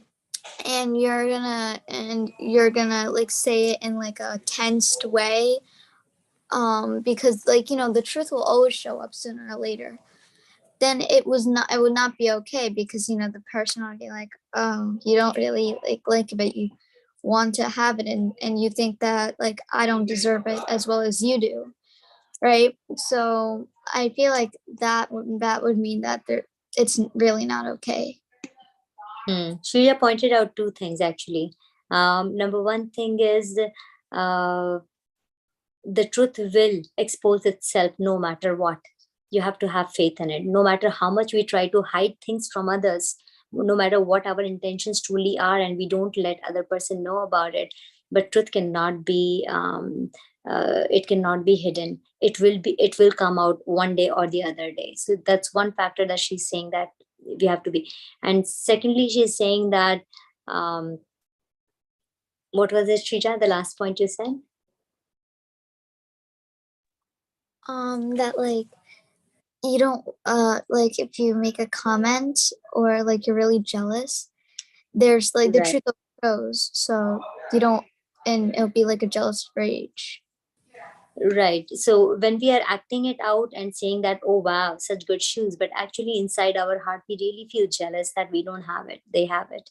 So those kind of feelings are so minute that we, on the face of it, we try to avoid it. We try to speak good words, appreciate, but in our heart, if we are feeling at the same time little inferior, a little taken aback that I don't have it, a feeling of lack, a feeling of not good enough, not being enough, not having enough, actually, then it's a mismatch. And that mismatch is not going to put forward a good energy. That's what she's saying. Go, Agamya.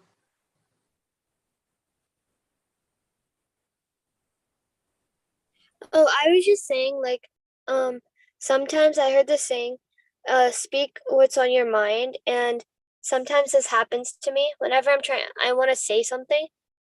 It's there, I have it. I'm about to say it, and then some other words just come out. They come out of nowhere, and then I have to just change the topic so I don't be super confusing about it. So you're saying that sometimes the intentions come into your heart but you're not able to speak it. So you're not able to read your own emotions and thoughts in that moment. So you're not able to speak it. I can read it. It's just when I try to speak it, something different comes It out. doesn't relate. Very interesting. So this is an amazing phenomenon. Actually, this is like awareness versus speech. So the awareness, for example, we enter into a room, we are completely aware that there is a room, there is presence of so much inside it, that awareness, right? But the moment when we start speaking, we speak of just one table in the room, or we just speak about the color of the carpet in that room. We become so specific when we speak. We are never able to cover whatever we perceived in the awareness and wholesome. We can speak always only one aspect of it, and that is the unfortunate part of speech, because our speech can never cover up our awareness, whatever we perceived in that moment. So that's what you are feeling, Agame, is actually fantastic, that you can actually feel it, that there's much more that I grasp, but when I speak, it's maybe a fraction of what I have perceived there. So that's very interesting. Anyone has to say anything to this? Any of your personal experiences with this or anything else?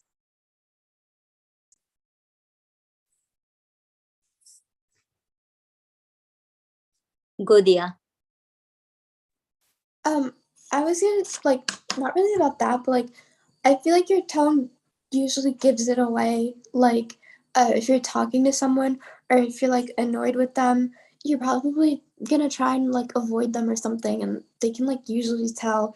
And I guess we like do that because we're like scared and don't want to face like the truth and the drama of like having to deal with the actual issue. So we just try and hide it, kind of like the whiteboard covering it up. Very interesting, Dia. Absolutely. We don't want to face ourselves, and we are not ready to accept ourselves. We have that feeling inside us that I'm not good enough. I'm not, uh, uh, I'm not complete inside me. And all those feelings are jammed up together. And that's why we need to speak something else and not speak the truth. Who's going to tell that if the shoe is if the shoe is looking nice, but actually the feeling inside is that I wish I had that shoe. I mean, who's going to speak on her mouth, I wish that shoe, you don't deserve it, I think I deserve it more? Are you going to speak that to your friend? No, it will be a very polished line. You'll say, oh wow, such a nice color of the shoe you're wearing, such a nice color of the dress you're wearing. Right? So our intentions differ so much with what we speak, and that is the truth. And Dia just stated that in her own way. Who else wants to go? Agamya is ready, but I know that Hiti and Anusha also had raised their hands. Do you have something to say before I take Agamya? Yes, Agamya, go. So I just wanted to say, when we talk about like the truth, sometimes it's not the truth people want to hear. So we try to hide it, and like I just lost my thought. So you're saying that sometimes the truth that should be spoken, people may not like. Yeah. Right? So you may totally want to avoid this truth, and you would want to speak something with which they may feel good about. Oh, I just remembered. So when we say that, if we do say the bad truth, then that means like we have that factor inside of us. If we say this, then they might not want to talk to us anymore. They might be like, oh, they're like being mean to me about what I wore today. Interesting. But here, one thing I want to state to all of you is that if you remember, we have learned this in the class, that a truth is truth only if it is kind. If a truth is unkind, then we will not consider as truth. It will be a false. So always remember that whenever we are speaking the truth, it needs to be spoken in the kind way. So Agamya, probably in this case, if so let's see who wants to try this as an answer. Agamya is saying that the truth is not kinder, and that's why I want to completely avoid speaking the truth in front of others. Who wants to take this one? Yes, Hiti. So that's not necessarily true, because if you lie and then like when they found out that you lied, that would be more hurtful than you just saying the truth. Because there's a show that I watched, and this man, he had a secret that he wanted to tell this other person, and he was gonna, like, he didn't tell her, but the other person found out, and they said, like, if you told me before, it would have been better. I don't. Is it not keeping secrets is worse than like saying the truth? Yeah, they would still be hurt if you said the truth, but it's better than lying and them finding out themselves. Very interesting, very interesting. It's the same thing which she just said actually, that it's going to circle around and truth will be exposed no matter what, how much you try to hide it away. So Hiti is saying in a very different way. She's saying that no matter what, it is better to speak the truth than to actually avoid it, because in that avoiding, no matter what, truth will come in front in some or the other way. And if now this person that you are trying to hold away the secret, as we call the secret, right? We don't want to share, we share those secrets with just one person. What do we tell that person? Hey, this is a secret, don't tell anybody. And tell me, does that person would never ever go to someone else to speak it? It goes around and around, and it goes exactly back to that person who you wanted to avoid speaking the secret to, and that person would come to you. I'm sure Hiti has faced it, and I face it a lot. If I don't tell someone directly, in a kinder way, the truth, then it do come to them, to their ears, from someone else, through somewhere else, at some other time, and then I feel ashamed of myself. Why didn't I go to this person directly and speak about it? So, and that is such a big truth actually. So I think the perspective here, what Hiti is saying, that no, please do not avoid speaking the truth. She's saying better to speak the truth. I just want to add one thing to it, which is speak the kind truth. Speak the truth so that it is not exposed in front of others. Rather, you do it quietly, silently, with the person, share with it in person with her or him, right? Instead of completely avoiding it. So, Gamya, I think what Hiti is pointing out is quite a great statement there. To your statement that I mean, if it's hurting, I don't want to speak it, right? If that truth is going to harm the other person, I want to avoid it and manipulate and speak something else. So Hiti is saying, don't do that. It's better to speak the truth, find a way to speak it, than to avoid it, to ignore it, or keep it as a secret, because secret will never stay in your tummy. It will be passed on. You will pass it to your best friend, that best friend will pass it to her best friend, and then it goes and rotates in a circle and comes back to you. True? Who else wants to take from here? So here all we are speaking about our intentions, that our intentions need to be very clear, and our intentions need to be acted out properly and clearly, right? If our intentions are not good, then we should go to the person actually looks like, and we should tell them that, yes, I have been thinking this way when I saw your nice shoes. And the moment you are able to self-realize things, the moment you are able to talk your heart, the way you think, who you are, what you are, I mean, that is the point when you can be the most truthful. Otherwise, the biggest mismatch happens between our intentions, and then our intentions don't match our speech, and then our speech do not match our bodily actions. So all these three mismatches lead to a complete chaotic energy, and we are not at peace. No matter what, how much we try, we are not at peace, because all three things were not in alignment. But the moment, if you have an intention, in this case, I don't think she deserves the shoes, but then you go and say, hey, the shoe is so nice, I really like it on you. So what's happening here? Probably that intention should have been spoken out aloud. How would you do it? You would speak, I see this color is so attractive.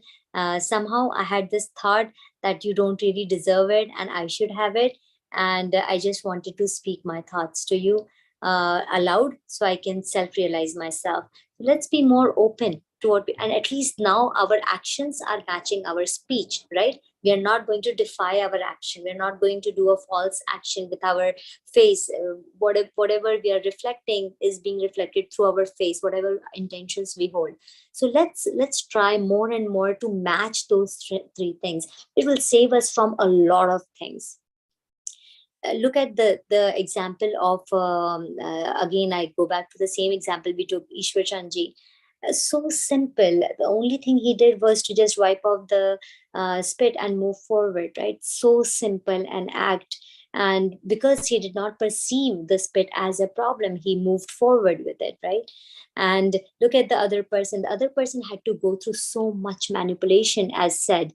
He had to make his heart dirty, and then he had to act out that dirtness, and then he had to prove and control the situation by certain kind of act. So all those things goes into such a big manipulation that it takes away a lot of time. It misuses our energy, and totally useless belief. It doesn't work. Later on, he had to change. So again, when our mismatched thoughts, mismatched intention, mismatched actions, they take a lot of energy from us.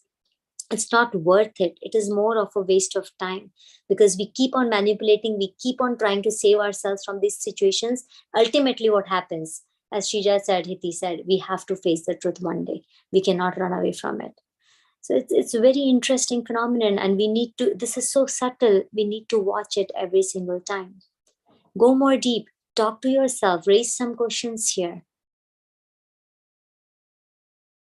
The effect of intentions is so, what are intentions actually? These are thought particles. Have you ever imagined that if I was a clairvoyant, and if you were thinking, chewing gum, right? In your head, it's rotating. I want to taste the chewing gum. I want to do this. I want to do that. Literally, that comes out as a thought cloud right here. And if I was clairvoyant, I could actually see that cloud, because every single thought and intention that we hold in our mind actually is a matter particle. It can be picked up by other people around us. Has anything like this happened to you? You're thinking and suddenly that person calls you.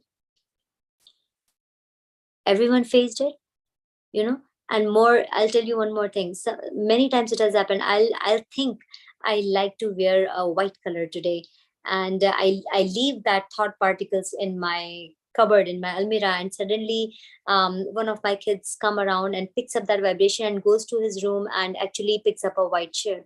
And then I'll ask, why did you cheat me? Why did you wear a white shirt? And he said, well, I felt like wearing white shirt. So it's not like I felt like, it's the thought which I discharged in that space, which is the matter particles, was picked up by this kid there. And he actually thought it was his thought, and he started wearing a white shirt. So all our intentions, all our thoughts, every single thing that we think is being discharged in the environment here. And it is going to affect us, not just us, it's going to affect every single person around us. So tell me, what is the difference between being in a mandir and being at home, and doing mala and puja at mandir and doing mala and puja at home? Can you think of a difference here based on what I just gave you?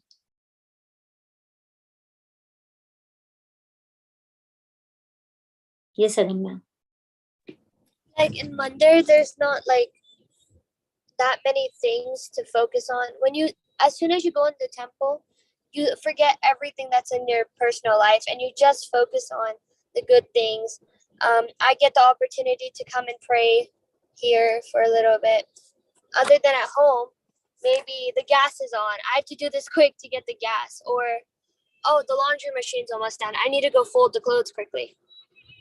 Very interesting, Agamya. And so the thought particles that are discharged in our home are mostly of the chores that we are running around with, the homeworks that we are running around with, the small talks with our parents, with our siblings. So those are the things which are discharged in the environment. And trust me, most of these are negative things.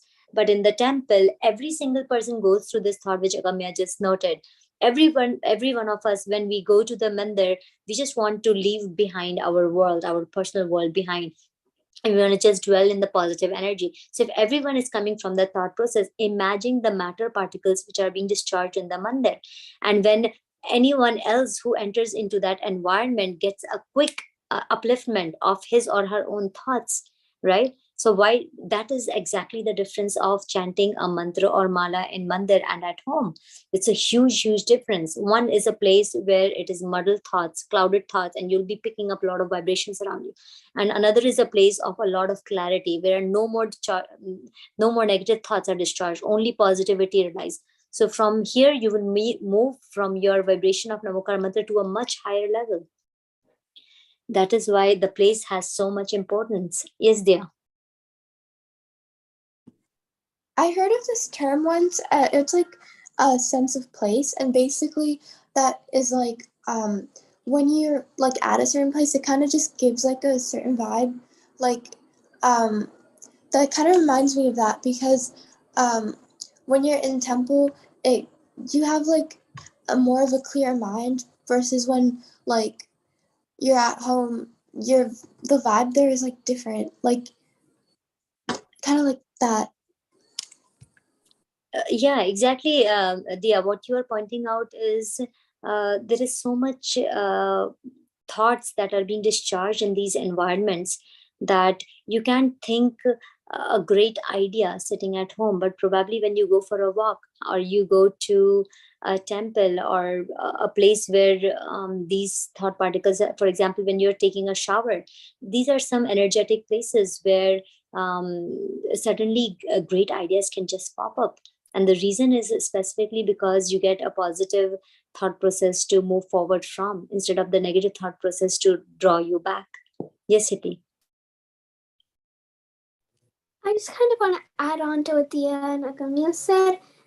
So it's like at home, the vibe is just different. At home, like you just feel like relaxing, and you always think of these other things, like because there's just this like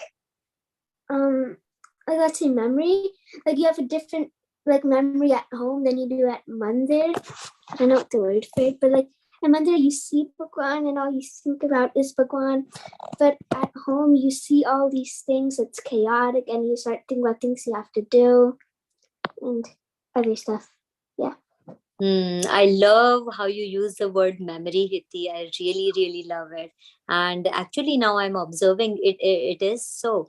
The memory of our our memory of home, it creates a completely different vibe compared to our memory of mandir.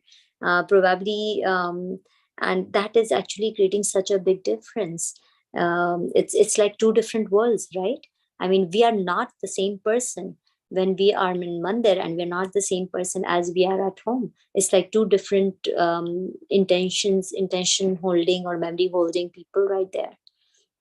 Okay, I want Sunidhi, Anusha, and Vivan to speak something regarding the subject. Yes, Sambar. So, like, when you're in the mandir, like, you have like this pure thought, but when you're at home, like, you think of all the other things. So, like, could or could not, like, can there be a way, like, where you're just staying like pure in home, like having the same thought like you have in mandir, in the same thing in home, like not thinking about anything else but like your pure thought? Okay, somebody is raising a question here. Can we make our home a place where we will get not where we can discharge more of positivity than the negativity or the chores or the activities that we are constantly engaged in, those kind of thoughts? Is that a possibility? Anusha. I'll answer Summer's question after what I want to say.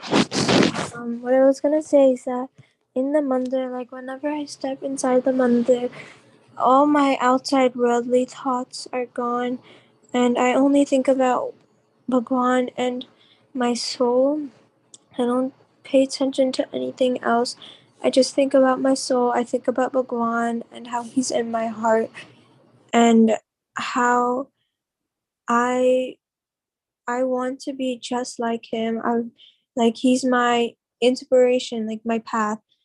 So I forget all my worldly selves, like my outside selves. And I let go, and when I walk inside at Mandir, I feel like I don't like pure, but like I feel like more myself. Like I feel more like more purity, more spiritual like feeling around me. Like I feel like Bhagwan's more in contact with me, and I feel like I can have like more of a connection there.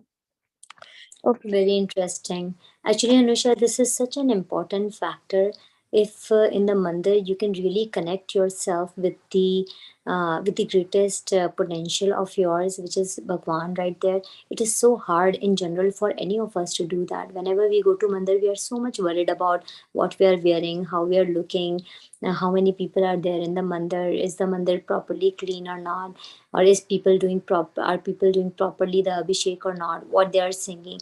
There's so much chaos in all those thought processes. But if you can really connect with Bhagwan in that even one moment, trust me, one moment is a huge big thing. I'm not talking of 1 minute, I'm talking of one moment. Even for that one moment, we can actually see Bhagwan, and we can actually talk to Bhagwan that I like you, I love you the way you are, and I love to see your peace and calm, you're so beautiful. Just that one small conversation with Bhagwan can change everything inside and outside us. And probably this answers Sambal's question also, that Sambal, if you can take that part of Bhagwan, that feeling that you felt in Mandir throughout the day. That's why we want every one of you to do Bhagwan's darshan Yeah. every single day. I have another, maybe like to answer somebody's question, I had another way, maybe like how to feel like if you can't go to Mandir that day. I'm sure we all have like a dedicated place in our house where we have some small mandir, some place where we all pray and stuff. I think maybe if we just spend more time there and kind of. Okay, she's gone. So probably what she's saying here, that probably if you are not able to go to Mandir, but make a small space at home where there is only positivity of thoughts. And with that positivity thoughts, when you move around your house, probably you will be discharging more of positivity than your negative thought process. Right? Yes, Anusha, I continued your thought process, beta. I'm going to take Sunidhi now. Wait, I wanted to say one more thing. Okay, go ahead. Wait, what part was that? Oh right. That if we just like spend time in our house, like where we have our dedicated place to have mandir and maybe fera mala or do part or something like that. Maybe just go there in the beginning of the day and just sit in the mandir. Maybe we'll feel we'll feel connected to Bhagwan.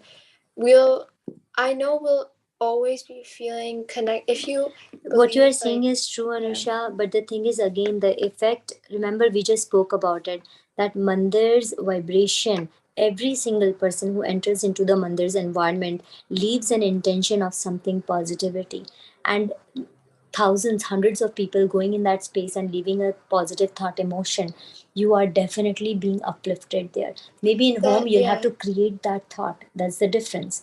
In mandir you don't have to create the thought, it naturally exists. Right. Yeah. So that's why I still promote everyone to go to mandir, because that higher vibration is, yeah. But I'm saying just like if you like unable to go in some cases. Right. So we can still move around with the positive thought. Yes, sorry, I'm gonna take Vivan now. Vivan, go.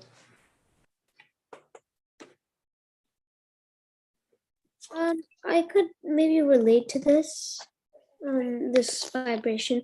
I always like felt like whenever I'm at home, I always feel like I have so many things like unfinished and stuff.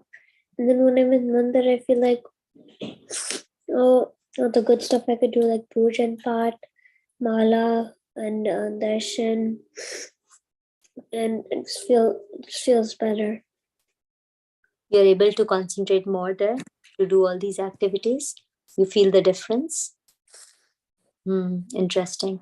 Before I take anyone, Sunidhi and Agamya, wait, I want to tell you one quick thing which I just came across from Chavasagarji Maharaj's pravachan.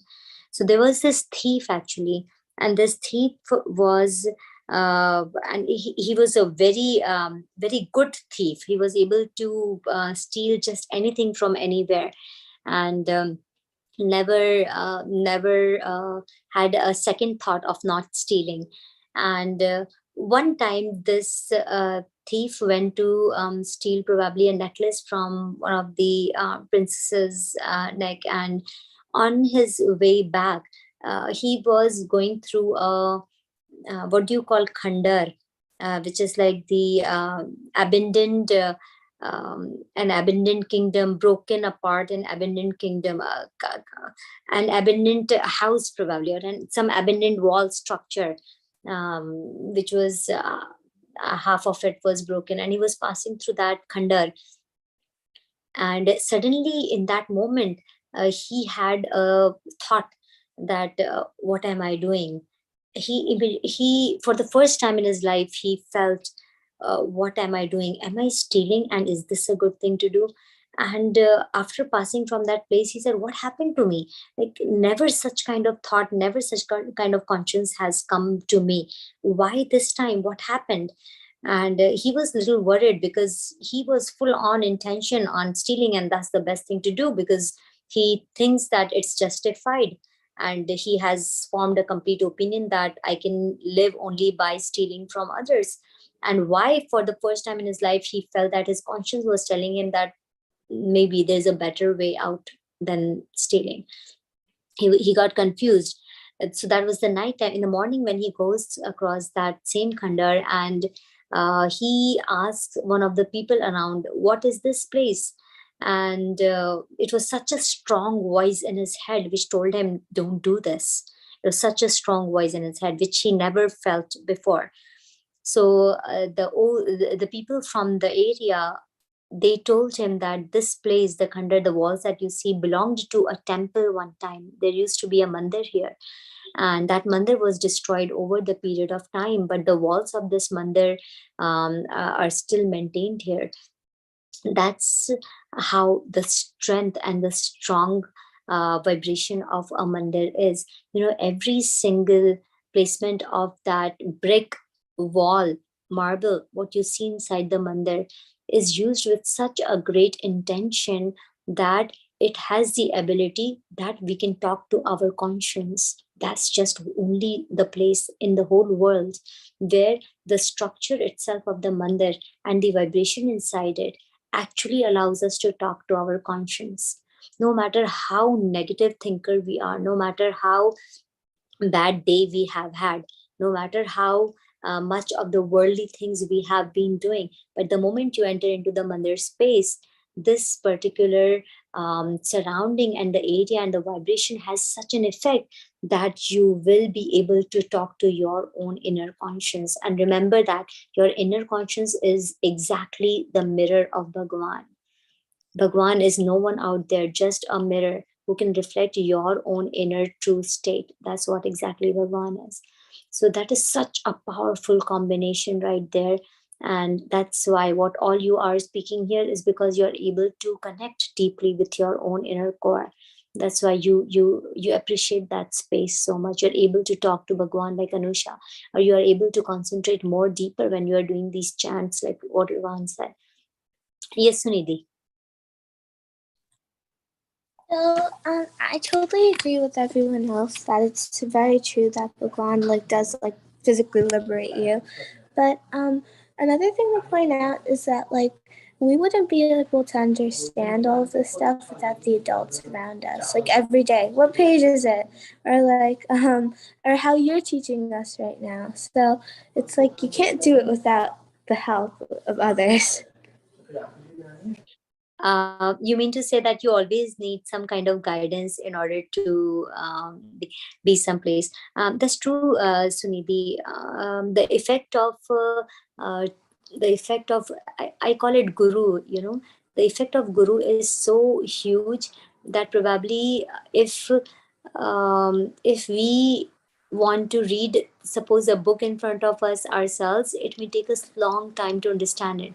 But if a teacher knows exactly what is your level of perception and guides you, it becomes much easier and faster, the progress, than by reading and doing it yourself. So this is the effect of having people around you and guiding you towards it. But again, it goes back to the thing that the realization has to come from within you, the realization of your own existence, the realization of presence of God inside you. That realization has to come from within you. And what I'm trying to tell you with this story is that mandir is just the perfect environment which can help you understand that the God is inside you. That is only the space where you can come very, very closer to becoming of God. You get that? Those qualities that I always speak, the superpowers that I always speak. So this is all a matter of some kind of scientific experiment inside you, which can happen only in the presence of Bhagwan in the mandir. So give it the utmost importance. And the reason I took this class today is because this was kind of the end of our session of discussions. We will be starting classes soon.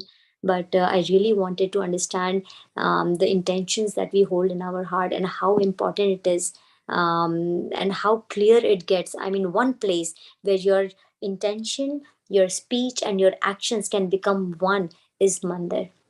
And from that place, when you increase your experiences more and more, maybe we will be able to take those experiences with us home, and we will not just leave it at mandir, right? That could be a great possibility. Yes, Agamya. So just before, I was adding a point, like if we want to connect deeply, you have to be able to focus. So in order to get that focus, sometimes what helps me at home, if I'm unable to go to the temple, before I sit down to do darshan and puja or something, I always write down the list of things I need to do, like all my chores, like is the gas turned off, is the laundry done? So I don't have anything on my mind except the puja. You know what Agamya is talking about? A brilliant idea, actually. If in case we are going to mandir or an important focused place, the best place is to first blank our mind. And it is very important because the more you erase the worries in your mind, the mind chatter, the more it silences, it is much easier for us to positively work on the task in hand. And how she does it is by writing out down every single thing that may cause a worry, even a small chore like have I turned the gas off. If she just writes it down, that worry is off her mind. And actually, Agamya, you will not believe it, but I also do the same thing. The moment I go to my office desk, I know there's so much to take care of, that if I let that be clouded in my head, I will not be able to move a single hand or a single pencil. So the first thing that I do is open up my diary and start writing down every single thing that I need to do. And now my mind is completely vacant. It's done. It has written everything that needs to be done. So now my mind doesn't have to hold the memory of all those things. Instead, that diary holds a memory of what needs to be done, and I put my mind completely clean, so I can take one by one all those tasks with my 100% energy. But if our mind is clouded, trust me, it's very difficult. We cannot work, we cannot function well. It's very, very important for us to vacant our mind. And again, going to the mandir, go to mandir every single day. The moment we see the reflection of Bhagwan, number one feeling that comes in our heart is we are good enough, because the Bhagwan is no one there. It's our mirror image right there. And if we believe that this is our mirror image, that peace, that happiness, that's us, there is so much boost of our self-confidence and our self-worth. And from that moment, when we move outside to the outside world, we will be able to handle so many issues so more kindly, and so much more, so much more with our complete attention, complete power. It will be a different world altogether. Yes, Samvar. Well, so like, what if like there is no mandir like close to your house? Like the, for example, like there is no Okay, like let me mandir. answer. The Let me closest answer on mandir you. to my house is like 2 hours away. I understand, Samva. Let me tell you one thing. Somewhere your intention, what I have been telling you in the whole class is your intention need to be very powerful. If your intention is clear, it manifests. Every single small point of intention that you put in the environment, right? It does manifest. Some are half done, some are full done, but it does start. The universe starts its process. So why not in this moment you hold an intention in your heart that may I get a mandir and see Bhagwan every single day. Just hold that intention and see what happens.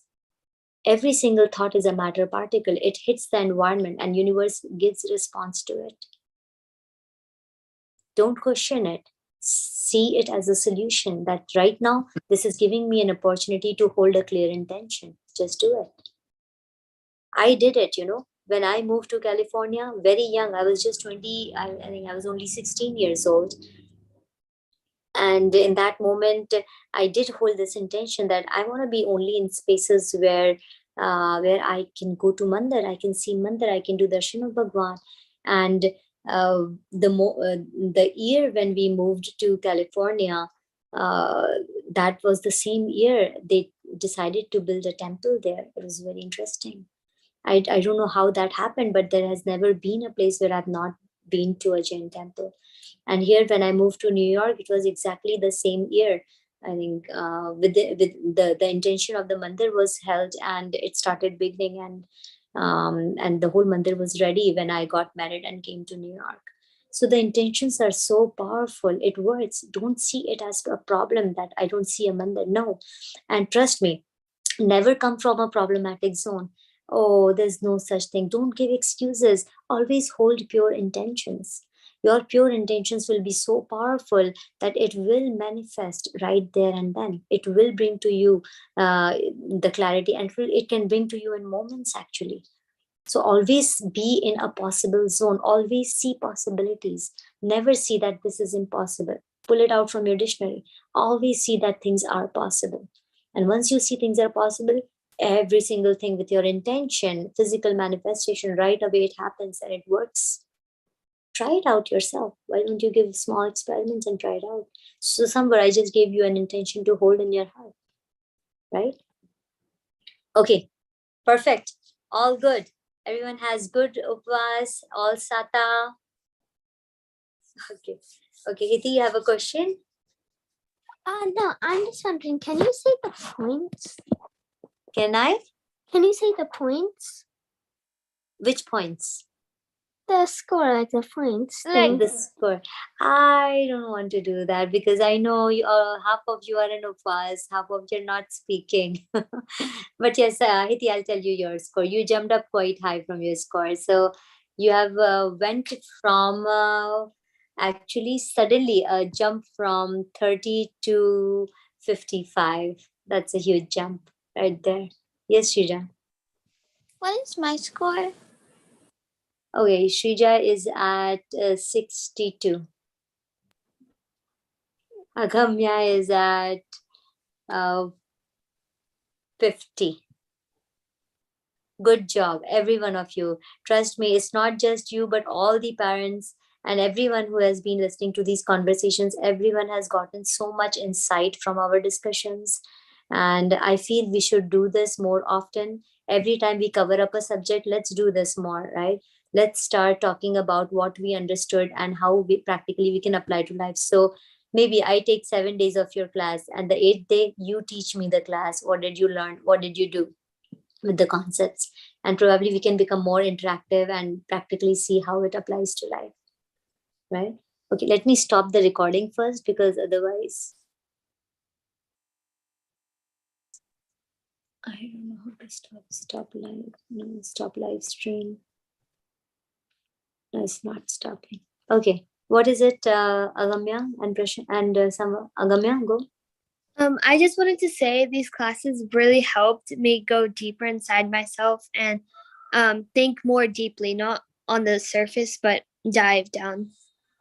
Yes, Agamya, and so many aspects were covered, Maybe if I was thinking alone by myself, I could not speak so many venues about the same thing, right? When everyone's thought process was there, I mean, it was like magical, as if many things that you actually feel and you think, and suddenly you didn't remember, but everyone covered it up. Very beautiful class, actually. Yes, Samvar. Mm,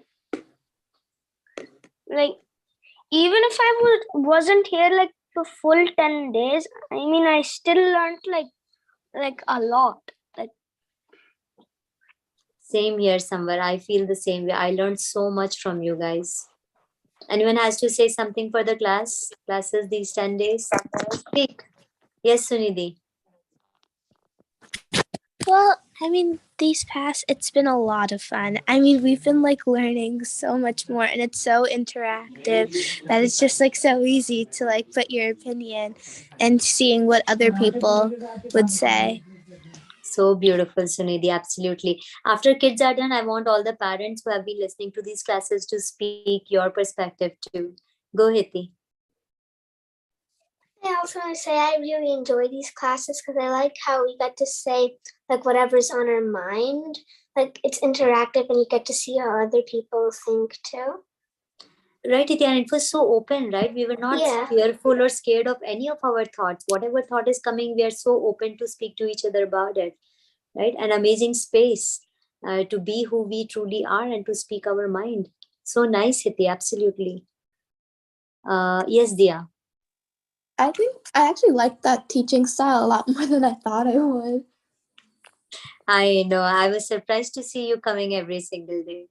Thank you. And we really loved your thought process too. Okay, who else is remaining? Anusha and Vivan didn't say anything.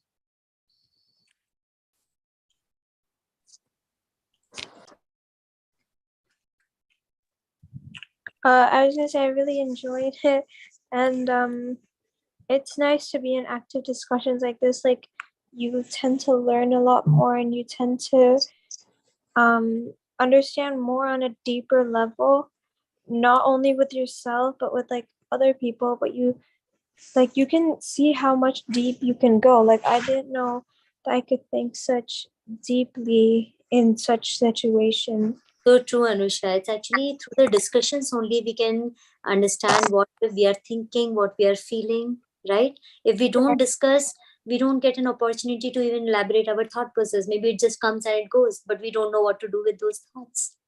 Very well said, actually. Vivan? I loved how we were like very nice and deep, and we got more understanding and like all the stories that you took, and like you just started the topic and we'd all just kept talking. The And, discussion like, based on the subjects, right? Yeah. It's good actually, if you throw some scenario, it becomes more easy to perceive it, and then we can talk more on it openly. But it's nice, I mean, though the scenario was something, but we really every single day ended up into something else, which was so important. I think every 10 minutes of our class, the ending time was the hottest discussion, right? The hottest interaction. And it was so worthwhile, so much useful. Okay, who else has to speak? Shrija is remaining. I really had fun explaining my thoughts out loud. And it was really fun just explaining what was on my mind about the lesson. So Shrija is talking about the joy you feel when you can speak your heart, right? It's so much joy when we are unhindered, unrestricted, and we can just speak our mind and intensely think more deeper into the concepts. It's so much joy. Nice one, beta. Yes, Rituji, you want to speak something?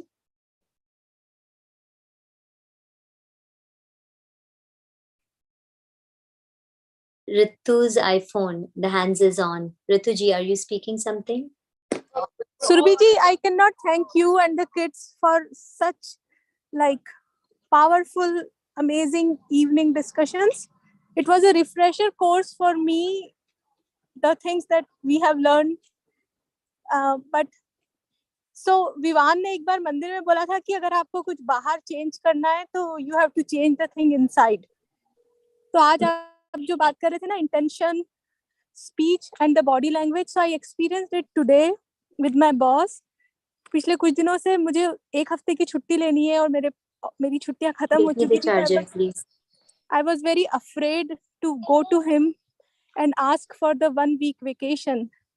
But आज सुबह I was speaking to one of my friend and भाभी There एक is second रुकना. अनुषा विवान हाँ. जल्दी से charger लाओ, मेरा फोन डेड होने वाला है कंप्यूटर, पूरा मीटिंग एंड हो जाएगा. फास्ट. हाँ भाभी. तो हमारी भी एक बहुत बड़ी डेडलाइन है इस थर्सडे की, सितंबर 15 की. तो ऑफिस में बहुत ज्यादा टेंशन चल रहा है. तो मुझे बहुत डर लग रहा था उससे पूछने के लिए कि मैं next week after the deadline मैं छुट्टी पे जा रही हूँ. With the whole family has planned a vacation. तो when I was speaking to my friend, there is this principle called grounding, कि आपको जो भी चीज चाहिए, like what is your expectation and how you want to approach the situation. तो हम लोग ऐसी मस्ती में बातें कर रहे थे और उसने बोला कि यार what is your what do you want? तो मैंने बोला कि I am really grateful for my job. I am really grateful for my boss. I understand that he's tensed. So मेरे अंदर जो मैंने क्लीनिंग करी ना कि तो आज शाम को मैंने उससे बोला कि मैं इस वीकेंड काम कर रही हूँ पर मैं नेक्स्ट वीक छुट्टी पे जा रही हूँ. It was such a magical thing that उसकी पूरी बॉडी लैंग्वेज और उसका वो, उसने बोला ओके. उसके बाद में not only he agreed to it, he appreciated my work. उसने यहाँ तक बोला कि तुम जितनी मेहनत कर रही हो भी कुछ नया काम है उतनी मैं भी नहीं कर पाता. इट वॉज लाइक 100% टर्न, मतलब पूरा सिनेरियो ही पलट गया, क्योंकि वही बंदा जो एटम बम की तरह ऑफिस में घूमता है, he was like so pleasant. So and it was a very powerful experience for me to change the things inside me, to see the outside change completely. So thank you so much for that. You know what Ritu Bhabhi is telling all of us, that we need to apply these concepts to our everyday life. All the interactions that we do with our friends, with our parents, with our siblings, if we keep on experimenting these amazing concepts with them, we will find and get so much things done properly, and we will find our own higher self constantly. One step up, second step up, third step up. We will keep on growing. But if we don't allow these thought processes to be implied in our life, it's going to be just in our head as knowledge, but not really from our experiences. And I always feel that knowing is not enough. We need to act on it. We need to work on it. Only then your knowingness become complete. If you don't act on it, then that knowingness is of no use. Very nice, Bhabhi. Thank you. Namrita, Deepti भाभी, आप दोनों को share करोगे please इस class के लिए? I would just say बच्चे के जितना लिए. भी सुना, I'm amazed with the kids, how like smart and brilliant and thought provoking they are, like amazing insights diye, which is really, really hats off to all of them. Like whatever, every day I wasn't able to attend properly, but yes, whatever I've heard, like I'm amazed उनके questions और उनका जो input आता था, उनके answers जो आते थे, solutions आते थे, which is really, really mind blowing. So hats off to you, Survi, you have actually trained them in this path. जिस path में वो आज इस ability से answers दे पा रहे हैं. Really. Namrita, I feel they are much more advanced than us, what we can imagine. I mean, No, but really, your it was such a guidance joy has actually been to there. hear them. Like today also, this I don't know, I shouldn't be saying it's because of like Hiti ke liye, but I really was amazed when she used that memory wala term. Like it was so apt. I was like, wow. No, look at amazing actually. Look at the way the thought patterns these kids have, their language of perceiving things. It gives us so much joy, you know, that we get a different perspective to listen and hear the same things from their perspective. It's mind-boggling. It's so beautiful, kids, trust me. I don't know about you, but for me also, as and what Namrita auntie is saying, we have had a marvelous time with you guys. No, but all Yes. thanks to you. Seriously. Yes. Thanks to you, Surbhi ji, and we should keep these discussions continue maybe on a monthly basis or bi-weekly.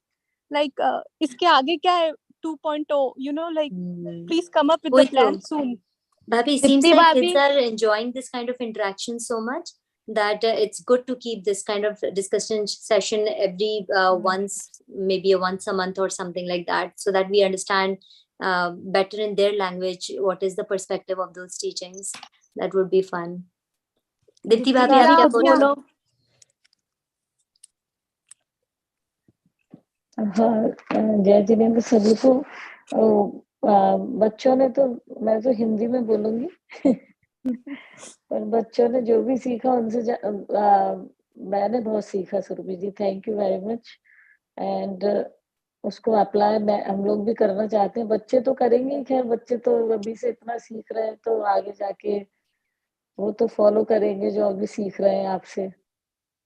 And thank you Surabhi जी। भाभी मेरे से नहीं, ये सब धर्म का कमाल है. The clarity and everything is coming from the dharma. And let's join our hands together and move forward. Thank you so much. Okay. चलो, अगम्या कुछ बोल रही है? I just wanted to point it out. Not just these classes, but our classes in general. I always would look at the time, have it written in my agenda, and it was always the first thing on my mind. Tonight, what's tonight's class? And I always had discussion plans ready, and I was always so excited. I didn't just think of it as a class, like how we sometimes on the TV, there's like television shows that we really like. We're like, okay, our favorite television show is coming at 5 p.m. Let's get everything done before so we can just relax and watch. Very sweet, Agamya. I'm always looking forward. You know me, right? Even if I'm in the office, I don't want to miss this class. I want to be with you guys rather than be at office. So I have the same enthusiasm for you. Iraji, right? Jai Jinendra. Jai Jinendra. I was part of first few classes, and then I used to listen the recording for all these classes which we did during Paryushan. And I must say definitely आपसे जो भी discussions होते हैं, जो भी points आप discuss करते हो, वो सब तो हमेशा सीखने को मिलता ही है. But I am amazed कि इन बच्चों के पास कितना है हमको सिखाने के लिए. So that's the thing. जो पाठशाला भी चलती है उसमें मैं समर को बोलती हूँ कि बाहर बैठ के अटेंड करो, क्योंकि जितना मेरे कानों में पड़ जाए इन बच्चों के एग्जाम्पल्स, रियल लाइफ एग्जाम्पल्स, उन सब से कितना you get to learn so much. Like any normal case of school bullying, how their thought process works is so amazing. I just feel if I could incorporate little bit of that, how these little kids think, so pure, so nice. So it's really amazing how they are learning the real life values instead of just the bookish knowledge. That's really need of this era, I should say. और बच्चों के साथ साथ हम सबको भी सीखने मिल रहा है. तो thank you so much for this initiative. We all are learning from this. Yes, Iraji, absolutely same thought process here too. मुझे तो हर बार क्लास में मुझे यही लगता है कि आज मुझे बच्चे क्या सिखाने वाले हैं. That's what I feel all the time. So I'm looking forward more to these classes. I don't know how much they are, but I am for sure. ठीक है, चलिए. Thank you so much, everyone, all the adults, all the kids, parents, everyone. A lot of thanks from my heart, from the bottom of my heart. We have had some wonderful time together, and actually most wonderful because it is something that we are gonna experiment with our own life, right? That's exactly what our life should be, constant experiments. So join your hands, take a deep breath. Let's do Namokar mantra. नमो अरिहन्ताणं नमो सिद्धाणं नमो आयर्याणं नमो वज्रायाणं नमो लोय सवसाहुणं ऐसो पंच नमो यारो सव पावपणासनो मंगलाणं च सव्यसिं परमं हवै मंगलम्. Jai Jinendra. I'll post you guys for the next classes when I'll be starting. Jai Jinendra. Bye. Jai Jinendra. Jai Jinendra. Bye.